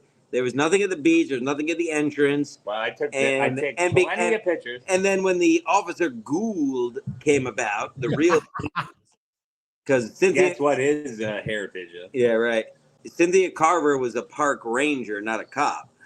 And Officer Gould came about, and I told him my dad was a health inspector. It was literally my dad. We do it every year in the first Sunday in June. My dad's get together for my dead dad. We go swimming shit. We go to he has a bench at the beach here because he doesn't have a grave because he's not selfish and buries himself in a graveyard like all these people that waste all this land. That's a Stansel stance I'll get to we just later, throw it in a bunch of effluent. Yeah, just take up acres and acres of land because you're so selfish you have to bury yourself. Anyway, so he has a bench at the beach that we go to every June. And end of the day, we always go there. We go for a swim and have some drinks. Officer Gould showed up of Stanford Police Department, badge number. I'm just kidding. Well, you got and because I gave him some flack, Jack, I told him my father was a health inspector. He's like, "Oh, I've been here 30 years. I never heard it." I was like, "Oh, well, you're probably because you stuck." Probably because you lied. So that's why I wouldn't have got tickets if I didn't give attitude. But now that I have them, I'm going to win. Yes, we're going to win. I have a feeling this is going to go the way it went for Vincent LaGuardia Gambini and my cousin Vinny. And you're going to get thrown in contempt of court about 5 times. No, but he's done this 2 times prior. Yes. Go fucking Garrett. But then he's going to win the case. Yeah. Oh, okay. Remember, pause attraction. I told Key to you your the case. story about the last time. I told you the story about the last time. I think we talked about it on the dump years ago about when I represented myself in court before when some ho-dunk construction workers said I hit him with a rock because I kept honking at him in traffic. And I called my ex-girlfriend to the stand. I called a state trooper to the stand. And I said, long story short, how is a rock a Gatorade bottle? I'm a right-handed person. I would have to throw a rock out of my window over 2 lanes of traffic and hit this man in the head. And the judge stood up.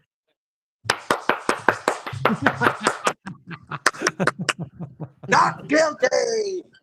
It was literally. It was a full Gatorade bottle. People, literally, somebody put a Gatorade cooler. They threw Gatorade on me in court. Was it purple? No, I bet on it. Nah, it it was was lime, orange. lemon I lost lime. $500. Oh, shit. It was I like might a have you, color. Yeah, we. next time I get a summons for throwing sandwiches out my window, I might have you represent me. What the fuck is that? Low Sundays? Yeah, Oh, come on. best drink available. Low Sunday on a Monday. It's a tequila seltzer with 5% instead of 4.5%. Wow. Looks like something Yeah. a seat-stealing Spaniard Yeah. would drink. Yeah. The country. Nope, we're losing them. Audio's cutting out. I'm losing. We're losing each other. Yeah, we're losing. All right. Um, All right. Well, I'll be a sign off. content hotel. Yeah. I'll be a content hotel on the Thursday, folks. You can't stay an extra day? Hang out with me and Garrett on Friday? I will. Oh, you guys are lucky. I'll be there. All right, me will be Duty there. with Duty. Did you? Oh, Steve, did you see my bowel movement? Yes. I commented on it. I don't think I can show it on YouTube, but I saw it. How'd you film that? Good. Oh, yeah. Oh, we've talked about this so many times on Dude, there's at so much Compound. shit on his fucking phone, on the back of his phone. It's fucking retarded. I mean, there has to be shit flex on that phone. You had it in the bowl while you were shitting. Uh-huh. My phone's caked in shit.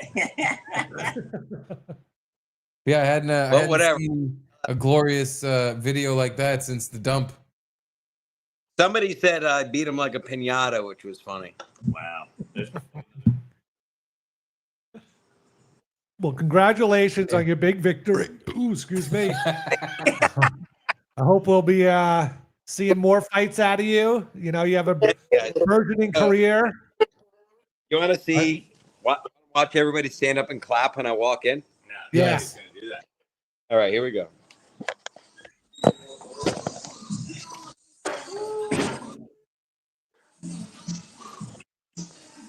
Nobody even looked at me. I didn't hit the clap, but I was too late. All right, I got work to do, if you know what I mean. All right. Yep. I got a victory lap to tend to. Well, thanks for popping in and telling us your story. And we want to see you soon on a Thursday. We will. I'm booked through August. I texted you on the side, break the fourth wall, but we'll definitely get that going in the fall for sure. Because I don't give lip service. I really would like to get back to that because my co-host is dead. So now I get all the money. So I'd really like to grow this channel. Oh yeah, we haven't even seen you in all this time. Yeah. Sorry, your friend passed away. Ski Mask, your podcasting co-host. Yeah, thanks. Thanks for doing that as an afterthought. Rest in peace. I appreciate it. No, we texted that day and said. We texted you and said, "Ha ha, your friend's dead." I sent you a bunch of pictures of guys sucking cock. I'm like, "This is you, but you can't do it anymore because he's dead." Pumpkin fucking season is just around the corner, folks. You gonna fuck a pumpkin? Fucking pumpkin. Wait, we have not. I guess save it for the show. I guess you don't know about me. No, No. I don't think so. No, me. No, we don't know. Remember you telling everyone that you fucked- fucked a pumpkin? He cut a hole. He's got the seeds touching his wing. You never ran a pumpkin in your bath under hot water before your mom gets home, and then cut a hole in it, and then come inside of it, and then cook the seeds and feed them to your family. We went to the same childhood psychologist, by the way. No, but I can tell that's the real story. Everything up to then, true. I did not cook the seeds, but that's the funny part. But I did fuck a pumpkin. Hour. Was as it early worth as 2020? Was it worth all the toil Recently, I should of say. carving a pumpkin out and putting it under the hot water and having a pick? How did you pick a good pumpkin? Did it just look like an ass? Yeah. Rupert Pumpkin. No, you just. What I did was. It's so dumb. I'm Mark Norman. Rupert Pumpkin. Comment. No, what I did, truthfully, this was 2020. I mean, this wasn't that long ago. I did it as a boy too. But this was 2020. When I was living at Mother's in the garage, I took a pumpkin just off of our stoop.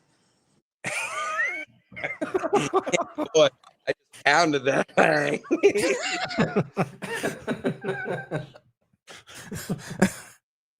Well, that's insane.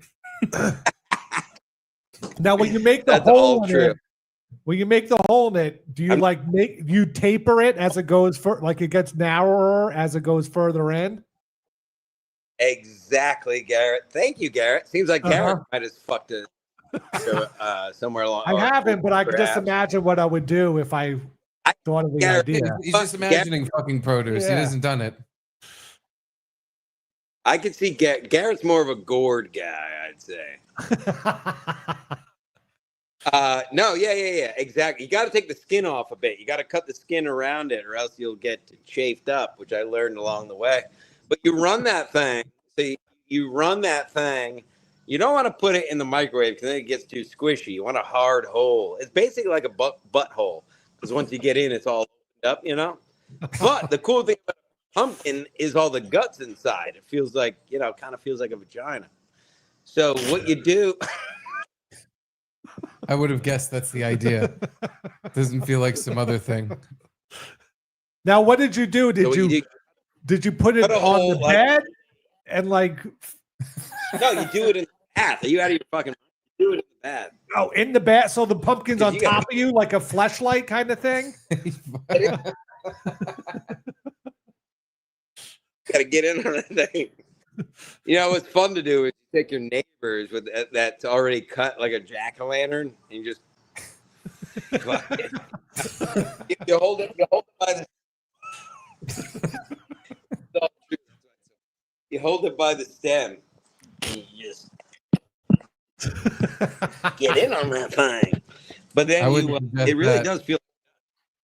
I've broken stems off of pumpkins and not even fucking them. Yes. I've just held the pumpkin by the stem and it snaps off right and the thing fucking splatters on the ground. So I would not suggest fucking it by the stem. That's the quickest way to lose your fuck pumpkin. You're funkin'. Go to the hospital because the stem breaks and it tears your penis off. That's the kind of damage you're looking at. Pumpkins are fucking heavy. No, so that's it. So then what happened after is I just tell my mom that it fell off the thing and broke. Did you? Wait, you didn't just put it back out on the stoop? Yeah, dripping fucking pumpkin seeds and jizz. That pumpkin, the mailman must have hit it by accident or something. Yeah, don't look at it. It's covered in cum. Perfectly round hole in it, but now, did you finish on the pumpkin or did you give it a pumpkin pie? Oh, you give it a pumpkin pie. Are you out of your fucking mind? You got to. What's the point? The point is you very good, by the way, Steve. That's fucking beautiful. Can't believe I haven't thought about that and all the times I've told this story. That's why I have 40 to 60 people watching my shows. Hey, today's was a banger. I watched it. I get it. I don't care. Me said he doesn't care. That's not a very good attitude. No, you come inside. But then the cool thing to do, I was cooler what you do. You ever fuck the pumpkin? All right. Well, what you do is sorry, I'm talking about pumpkin fucking out here. Okay? What you do is you come inside, but then the cool thing to do, if I was cooler, you put those seeds. Get a job and stop this? You put those seeds. You put those seeds on a baking tray at 350 for about 2 hours. You cook them up, put a little cinnamon, maybe a little salt, and then you bring them to Thanksgiving and you feed your cum to your whole family. Yeah, put those seeds and your seeds on the tray, right? Right. I'm gonna watch my sister eat. I can't. I can't. Good for radio. Mima, you ate my cum. Isn't your sister gay? It would be the first time she ate cum. Sister is gay. Do you want to know a true fun fact? Is the last man my sister dated was Howard Cosell's grandson. Wow, look at that monkey fuck. I think she's gay. This is At the 45, at the 50. gayest girl I've ever seen. She is so gay, she can't even suck a penis. She looks like Dave. Yeah. This guy, Jim. this guy's been doing a podcast for 40 years and he still can't remember to say Jim. Not that it matters. David Dombrowski at DDOMB5185 at gmail.com is the PayPal, folks. So what else? Can I go back to? Yeah, we're kind of like losing you. And Everyone's cheering for me. Everyone's cheering for me to come back inside. Yeah. Well, we don't want them to be disappointed that you're not coming in. A pumpkin. Oh, it was very good to hear from you, and yeah, we got to see you soon. It's been too long. If nothing else, I assume you boys will be at the Content Hotel, right? Yeah, We'll be there. Friday, Saturday. Wait, you're only there Saturday? Friday and Saturday. Ugh, I'm out. Oh well. There. We'll see. We'll see you another time. Great. I'm gonna try to. Well, I'll just say it. I'm gonna try to rape Violet Brandani. I don't say that. Take that out and post. We'll take that out. Brand Cut that part out. Lawyers, you fucking Jews. What was the? No, shut up, everybody. Even the people, even these people. Shut up. Wait, what did I come up with at the beach? Something funny, probably. Yes. All right. Just know that I came up with something funny earlier that I'm. Perfect. At the beach. Yes. All right. All right. Well, it was good hearing from you, and we'll see you soon. See you later, Mead. Later, Mead. Later, Stansel. Love you guys. Bye. Okay. Anyhow, just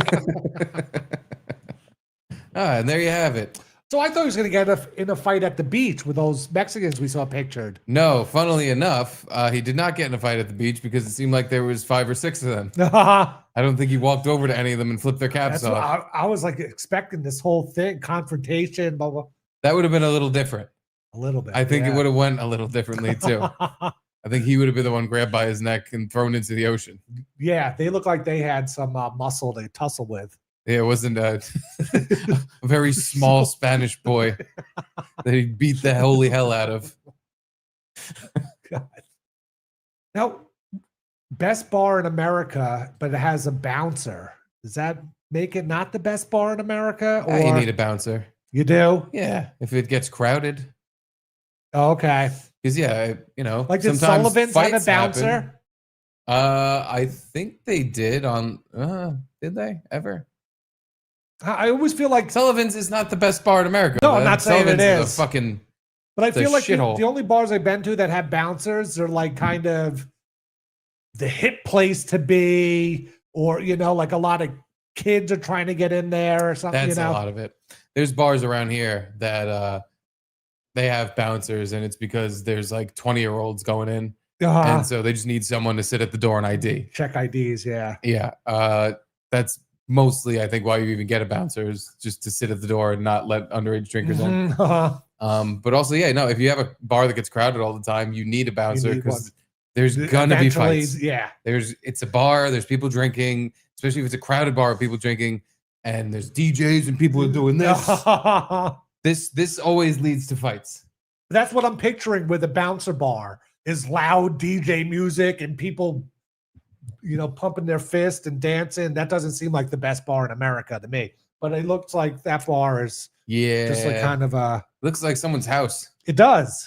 It looks comfortable. Uh-huh. A nice comfy bar. So if someone sits in your seat, you should just beat the brakes off them. Yeah, no, I was like I said, the title of his video caught my eye, and then I was listening to it and I was laughing because I'm just like, what are you doing? It's a great story. But hey, I mean, good for him. Yeah. Yeah, I mean, the guy must have been short and small though. Like just to to have the ball just to go up and flip his hat and to even go up to him in the first place, be like, that's my fucking seat. Yeah. If this guy was like 6'6", 300 pounds of muscle, I don't know. I have confidence in Stansel. He's a no bullshit kind of guy, but I don't think anyone would just walk up to the Hulk. No. And just be like, hey, you're in my fucking seat. Why don't you get the fuck up? Stop talking to my bitch.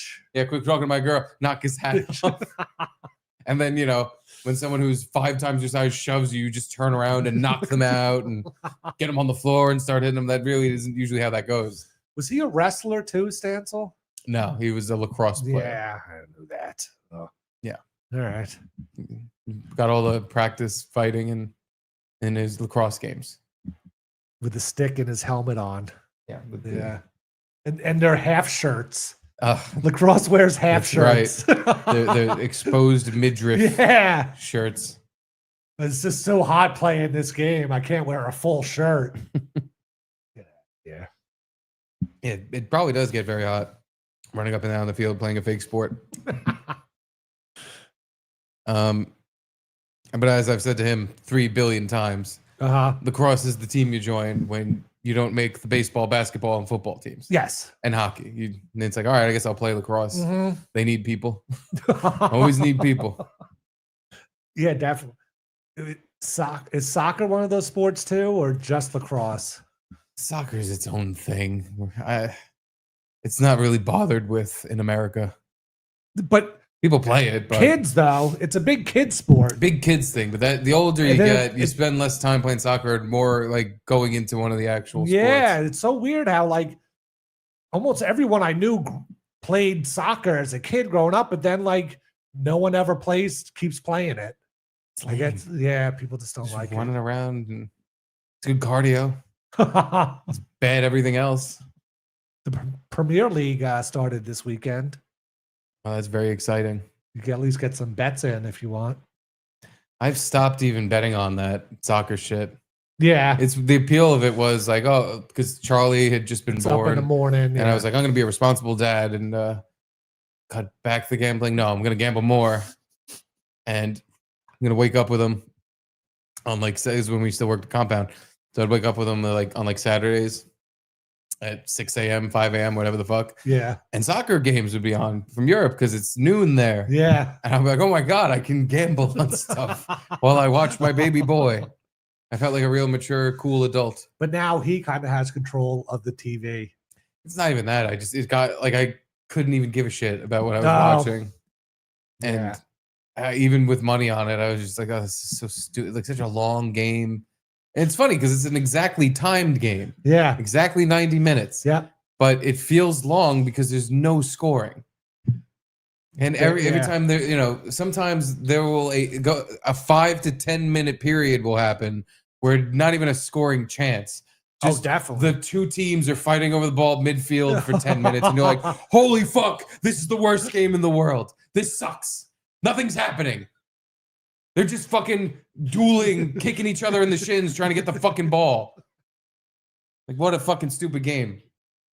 But yet the crowd cheers when you pass it back to the goalie and keep control of the ball or something. They're like, yes, way to go, way to keep control of the ball. They're so starved for an exciting moment to happen. Exactly. When they can't get the ball past midfield and they kind of give up and regroup. Yeah. The crowd's like, just try again in a minute.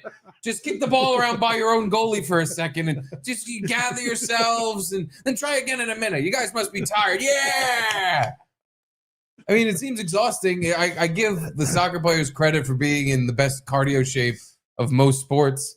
Oh, definitely. Because it's just for 45 minutes at a clip. Twice you have to just run and chase a ball and randomly sprint top speed and then run some more. And then kind of jog back and then sprint and run. Yeah. And then when the ball's on this side of the field, you stand there and go, fuck, this sport is so gay.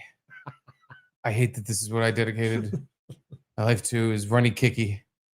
because fuck, we haven't scored. The games end 0-0, and that to me is like an appalling thing. That is. You can't just not have anybody do anything for a whole 90 fucking minutes. Yeah, you're right. I mean, 90 plus, because when there's a tie, they go into extra time. Well, actually, there's extra time every match. Well, yeah, there's injury penalties. time. Yeah, or injuries. You know, when a player gets hurt, they pause the clock or whatever. They add a little extra. But don't they do like 15 minutes overtime too? If that's only in like World Cup and playoff kind of things. Oh. In Premier League, if the 90 minutes is up and it's 0-0, that's it. 0-0. No penalty kicks or anything. That's only, After another exciting day on the pitch, nobody wins. Not the viewers, not the players. Nobody wins. Oh, look at this. I have a new friend on Venmo. Todd, who I'm assuming this is Lump. He just paid me. Lump of shit.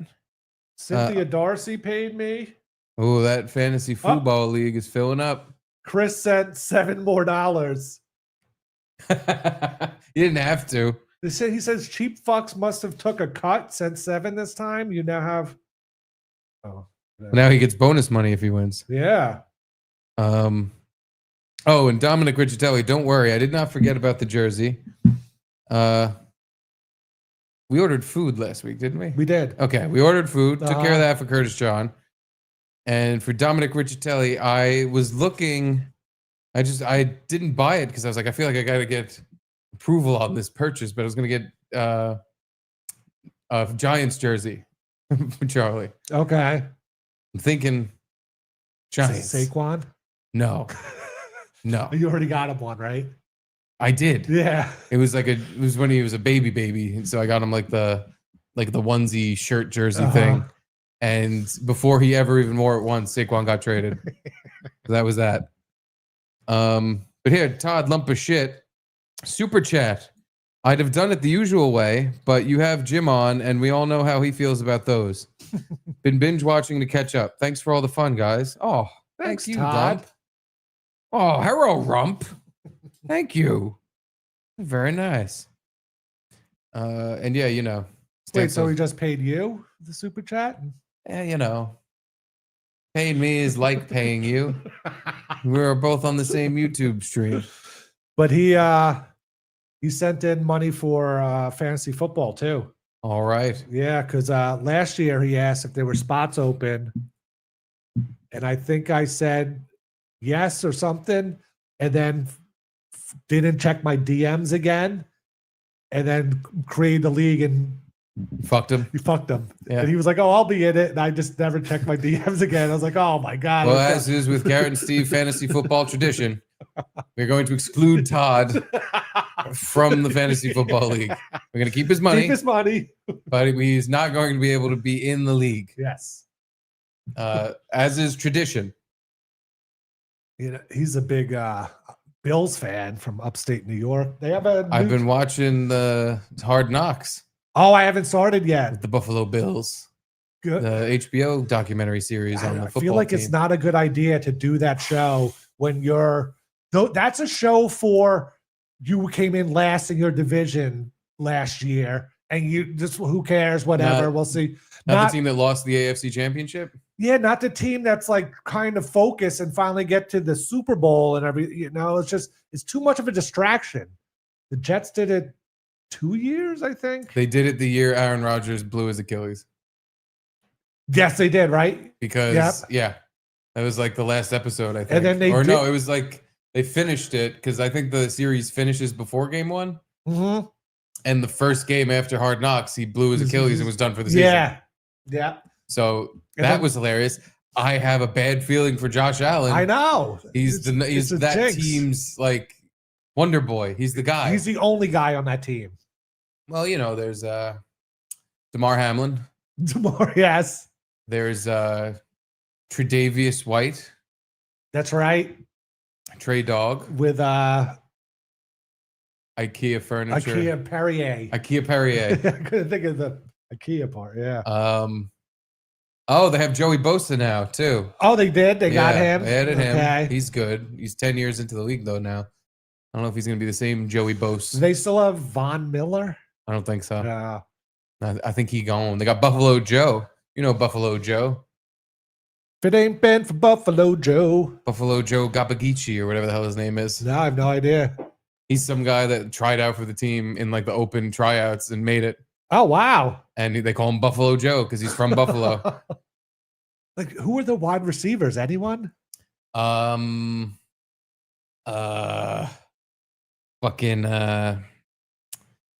oh god. There's definitely I can't remember. There's someone who's pretty good. Okay. At least one. Can't remember. He's that good. Exactly. But yeah, not a good thing to go on Hard Knocks when you're. Seems like a fucking jinx. It is. Any team ever been featured on that show and then won the AFC Championship even? Forget the Super Bowl. Even gone as far as that. I know like the Jets did. What did they go back to 3 AFC championships in a row or 2 or whatever? Maybe it was 2 with Mark Sanchez the first 2 years. And then Sanchez, excuse me. Then the third year, Rex Ryan and all this stuff. We're going to go out. Let's go out and eat some snacks. The whole quotes and all this stuff. The third year was like the Jets this is their year, blah, blah, blah. And then it was like their worst year. By far. That was definitely the Aaron Rodgers one was their worst. Aaron Rodgers, that was the second time with the one with Mark Sanchez, and then they got like Tim Tebow on the team, and they fell apart. The Giants did it last year. They did like a draft Hard Knocks. That's right. Thing. Yeah, and then the Giants had one of the worst seasons they've had in 100 years. Yeah. So it's really.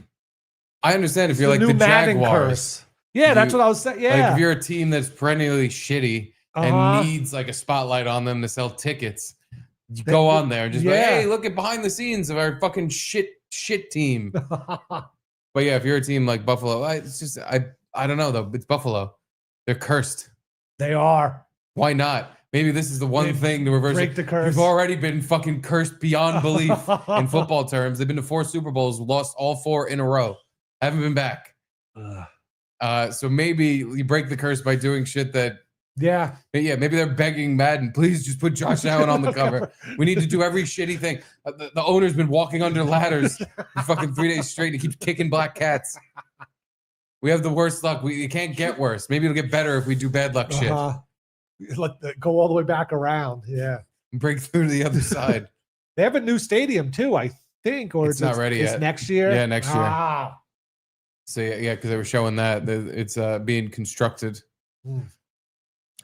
Well, always the Hard Knocks is good now. It's always good. If you love football, you just get to watch the football players do stuff. Yeah, it's really like a retarded show. It's stupid.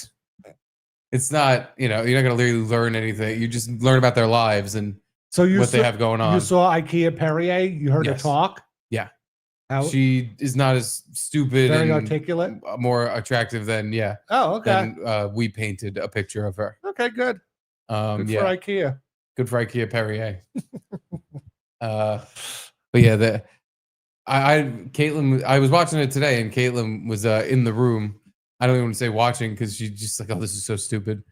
She doesn't like Hard Knocks. No, she doesn't hate it. She's not a big fan. Huh.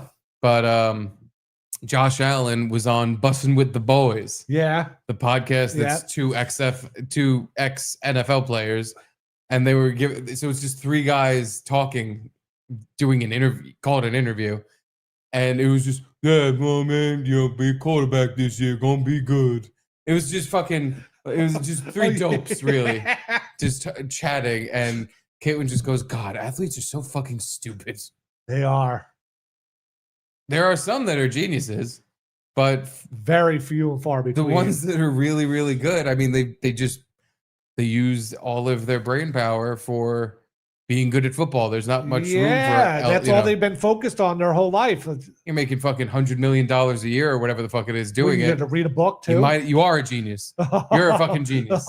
You're so smart at football, or physically gifted at it, whatever the fuck. that you're a genius. Good job.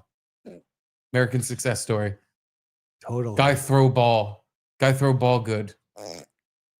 Again, don't smoke weed and then watch sports. You'll start thinking of it. You start overthinking. And it becomes kind of unenjoyable. Especially, things with a lot of rules like football, baseball. Yeah. That was a balk. Oh, he went to throw the ball to home, but then he changed his mind. And then the guy goes from first to second, and he gets an extra 5 seconds taken off his pitch clock. Like, wow, there's too many rules. We had to think of that, and that was a scenario we had to consider. And then what happens if someone does this? And then something happened yesterday in one of the games where the baseball team, they used their challenge already, but they asked for an umpire review, and the umpires were reviewing a play. It's like, what the fuck? That's just a challenge. Yeah. You can't, what the fuck? You can't just you can't review stuff if you use your challenge. That should be like a set in stone thing. Wait, but is there just like umpire reviews without any challenges? Yeah. Oh, okay. But it looked like, it's probably not what happened, but it looked like the guy popped out of the dugout and was like, hey, you're going to review that. And then they reviewed it. And it's like, well, what the fuck? If they weren't going to review it before the guy came out of the dugout, then they shouldn't review it. Yeah. And then you sit there, I'm like, what am I even thinking? What am I talking about? What are these stupid fucking rules? Just hit the ball with the stick. The umpire should get a certain amount of challenges per game. They're only allowed to do 1 or 2. Yeah. Well, I think he does. It's called just throwing people out of the game. He has unlimited challenges. Yeah. He can throw a whole team out. You see, there's the first female umpire. Mm-hmm. And she missed the first pitch, but then I heard the rest of it wasn't that great, but she wasn't the worst umpire. It almost seemed like it was to prove a point, but the very first pitch ever thrown and judged by a female umpire was way outside. Horrible. And she was like, strike one. She's like, oh, you stupid bitch. She was just all like, pumped up and ready to go strike. And I think no matter what, that guy, if he threw the ball into the stands, she was calling a strike. I think for her first call, she was really leaning for a strike. She wanted to be like, strike, ladies are here. Yeah, but then I heard she missed 13 calls or something, but that was 13 out of 15th place of all the other umpires that day. So the robot umps, they're on the way. They are. Because it's becoming more and more egregious. And I don't know if that's just because everybody's getting more and more fed up with umpires, and there's just a million different ways to replay every second of a fucking game. And there's the fucking box on the screen too, there's with the box, dot that goes there. Which I don't know who decided that it's the be all end all for, other than how it lines up with the plate. The top and bottom are more where I'm like, well, how are you judging? Like, is it like a very specific point on the knee to the chest? Like, how exactly does that work? But the umpires are terrible because it's fuck the box. There are some pitches where it's like it almost hit the guy and they're calling strike 3. Yeah. And you're like, so you guys are just begging for the robot umps. You want robot umpires because you wouldn't be calling, like, changing games based on calls. Because it always happens that way where they call either strike 3 or they call ball 4 where it's not supposed to be. Yeah. And then they have another batter come up and then they hit, the guy gets a hit, 2 runs scored. It's like, this inning was supposed to be over. And now there's 2 runs in the 8th inning. Thanks. Yeah. Some people who bet on this stuff get really upset when shit like that happens. Changes the whole fucking game. But anywho, thank you to all our new memes on the YouTube. Yeah, I hope you're liking the emojis. Are people using emojis in the chat? I can't tell. Every emoji I uploaded got denied. Oh, everyone? I thought a few got through. No. Wow. No, the only thing that got through was the badge. The badge. So yeah, that'll all have to be fixed again. But thank you to the new mems. The YouTube membership will be different than the Patreon membership. So I would say stick with the Patreon. The YouTube we're working on. Yes. And thank you for joining all the new members. And thank you, El Mexipino, Gina Marie, Jaquan G for 10 gifted memberships. Gay bitches. For no money's dude. For James Zilher. Zilher. Yeah, Zyher. Thank you, James. Aaron Kraft, Jaquan G, and Gabe Itches. Thank you all. Mm-hmm. You're our best boys. And, well, there'd be no best boys if there weren't Bordy Mims. So big shout out to these boys right here. The Mems. The Mims. We have a song just for you by the one and only. Oh, Todd super chatted me too. Will Smith. What'd he say? I'd have done it the usual way, but you have Jim on, and we all know how he feels about those. Been watching and catch up. Thanks for all the fun. Oh, so okay. Yeah. He was just doubling down. Thank you, Todd. Making sure it got through one way or the other. Thanks, Lump. And thank you, Board Mems. This is for you.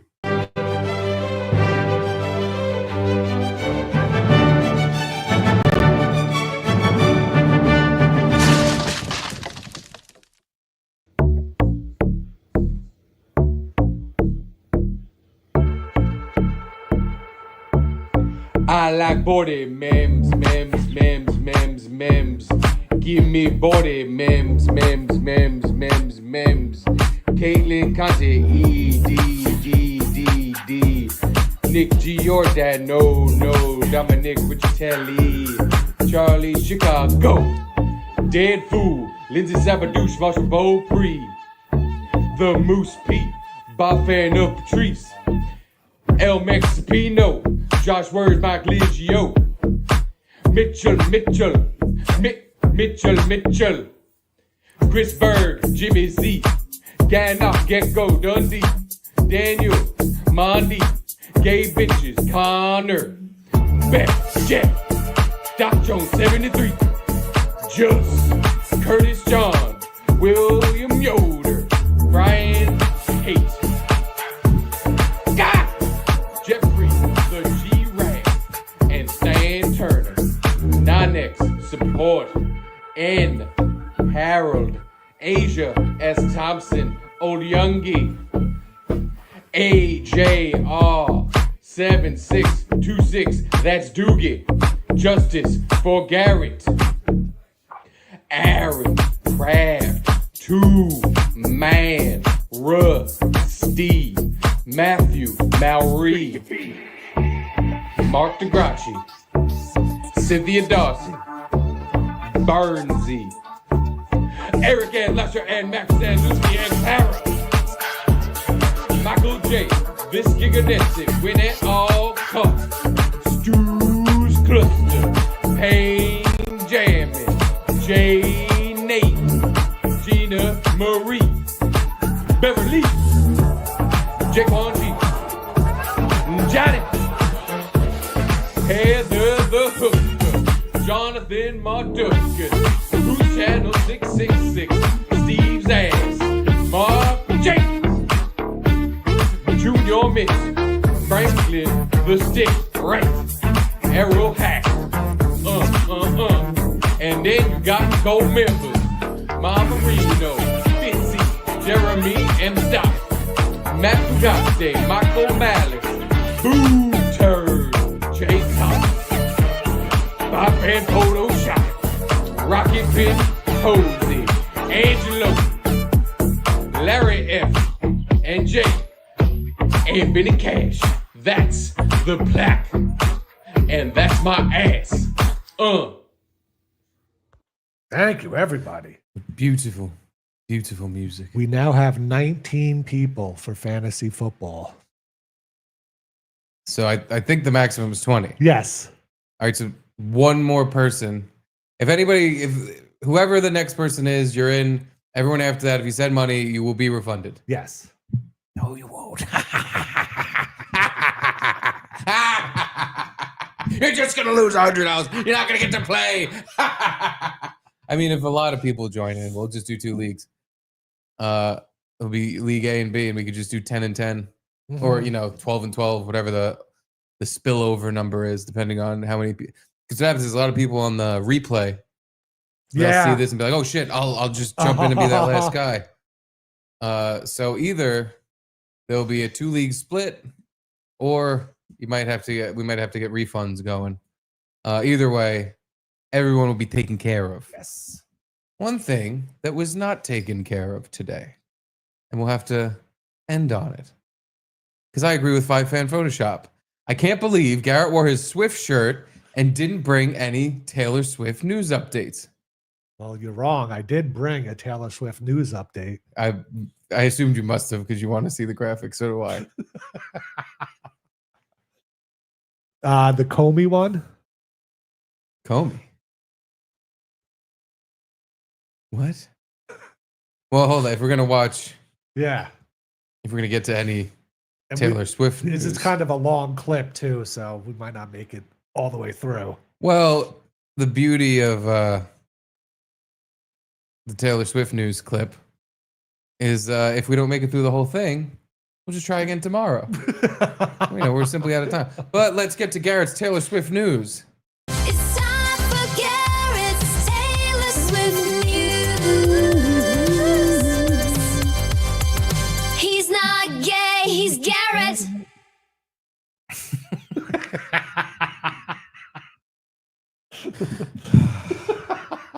I don't even care with the video. I just wanted to play that. I know. But apparently, traitor to our country, Christy Mayer's boobs here. Former CIA head of the CIA, James Comey, who architected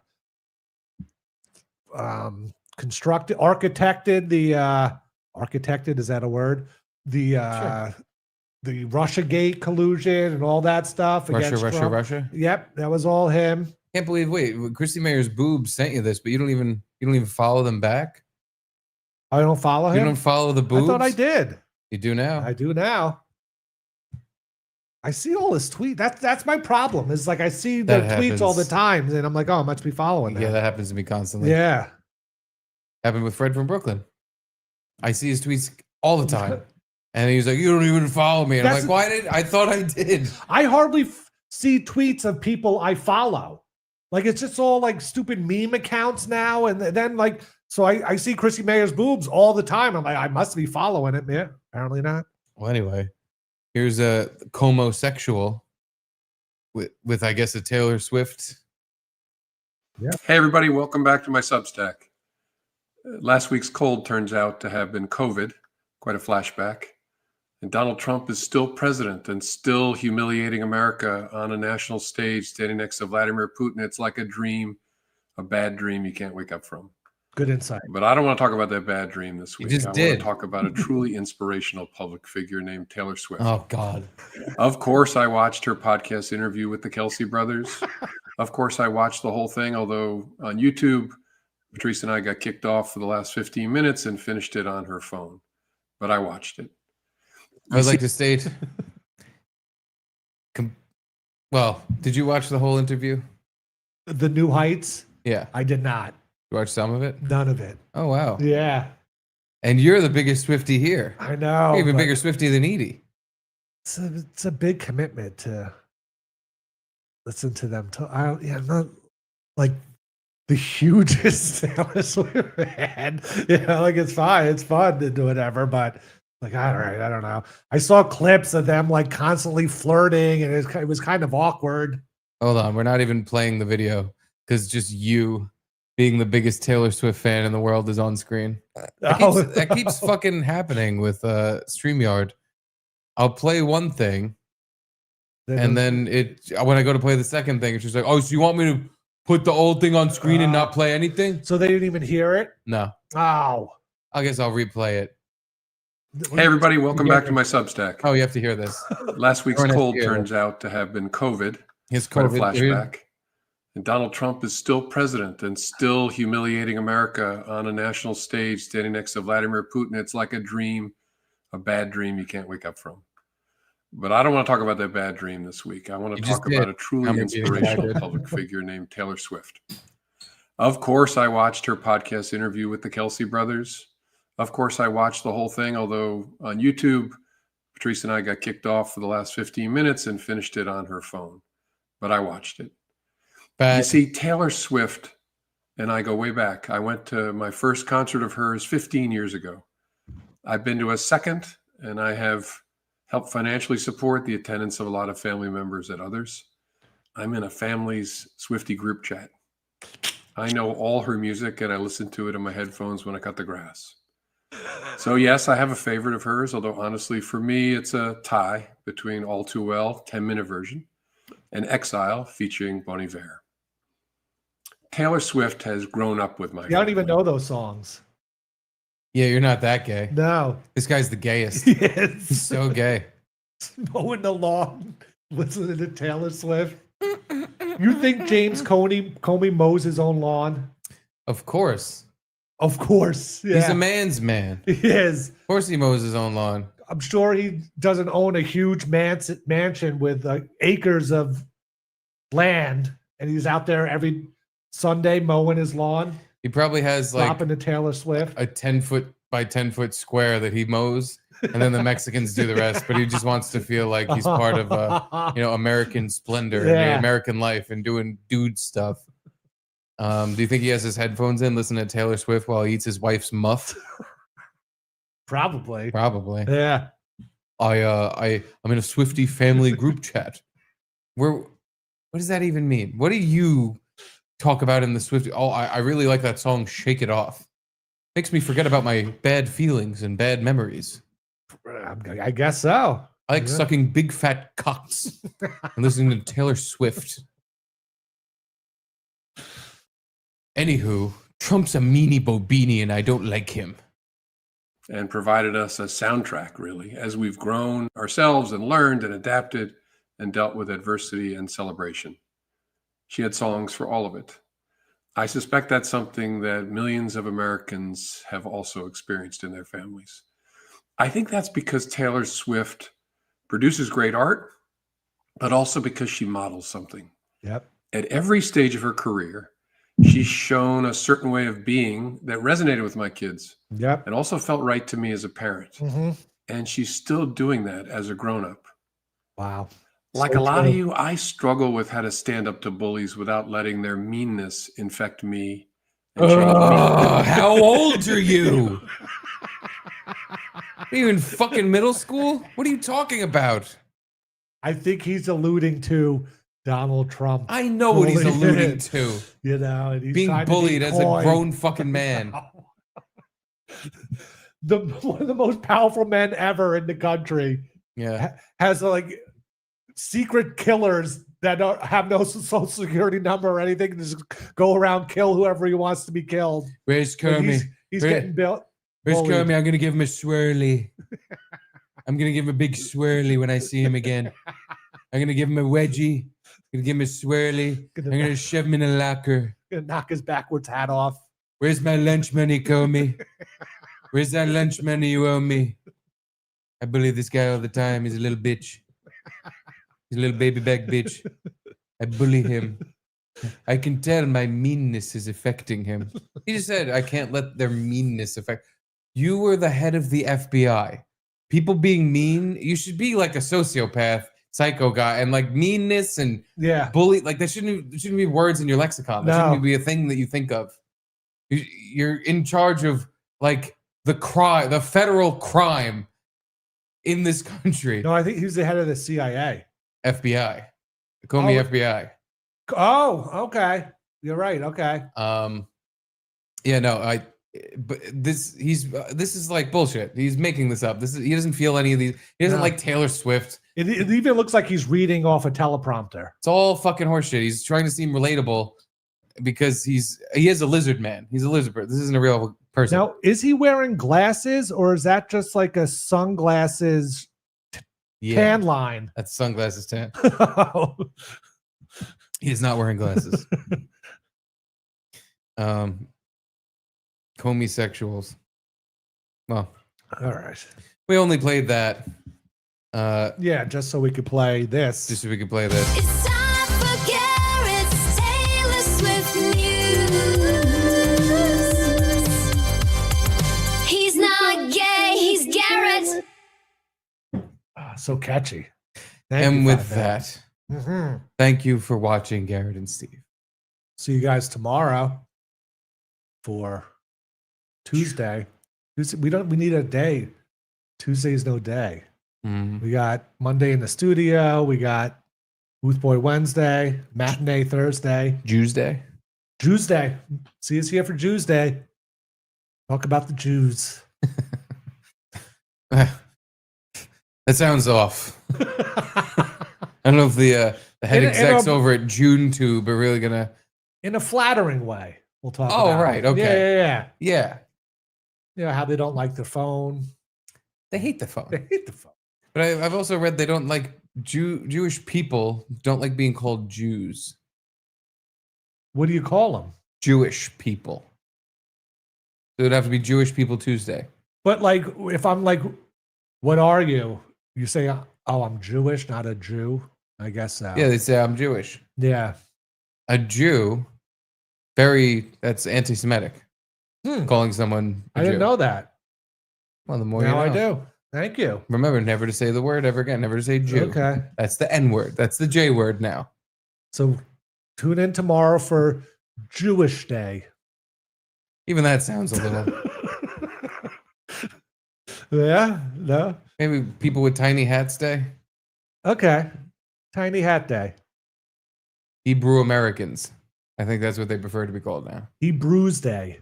Hebrews Day. See? There we go. We Now got there. Got that noodle working. Thank you for watching. See you later. Love you. Love you.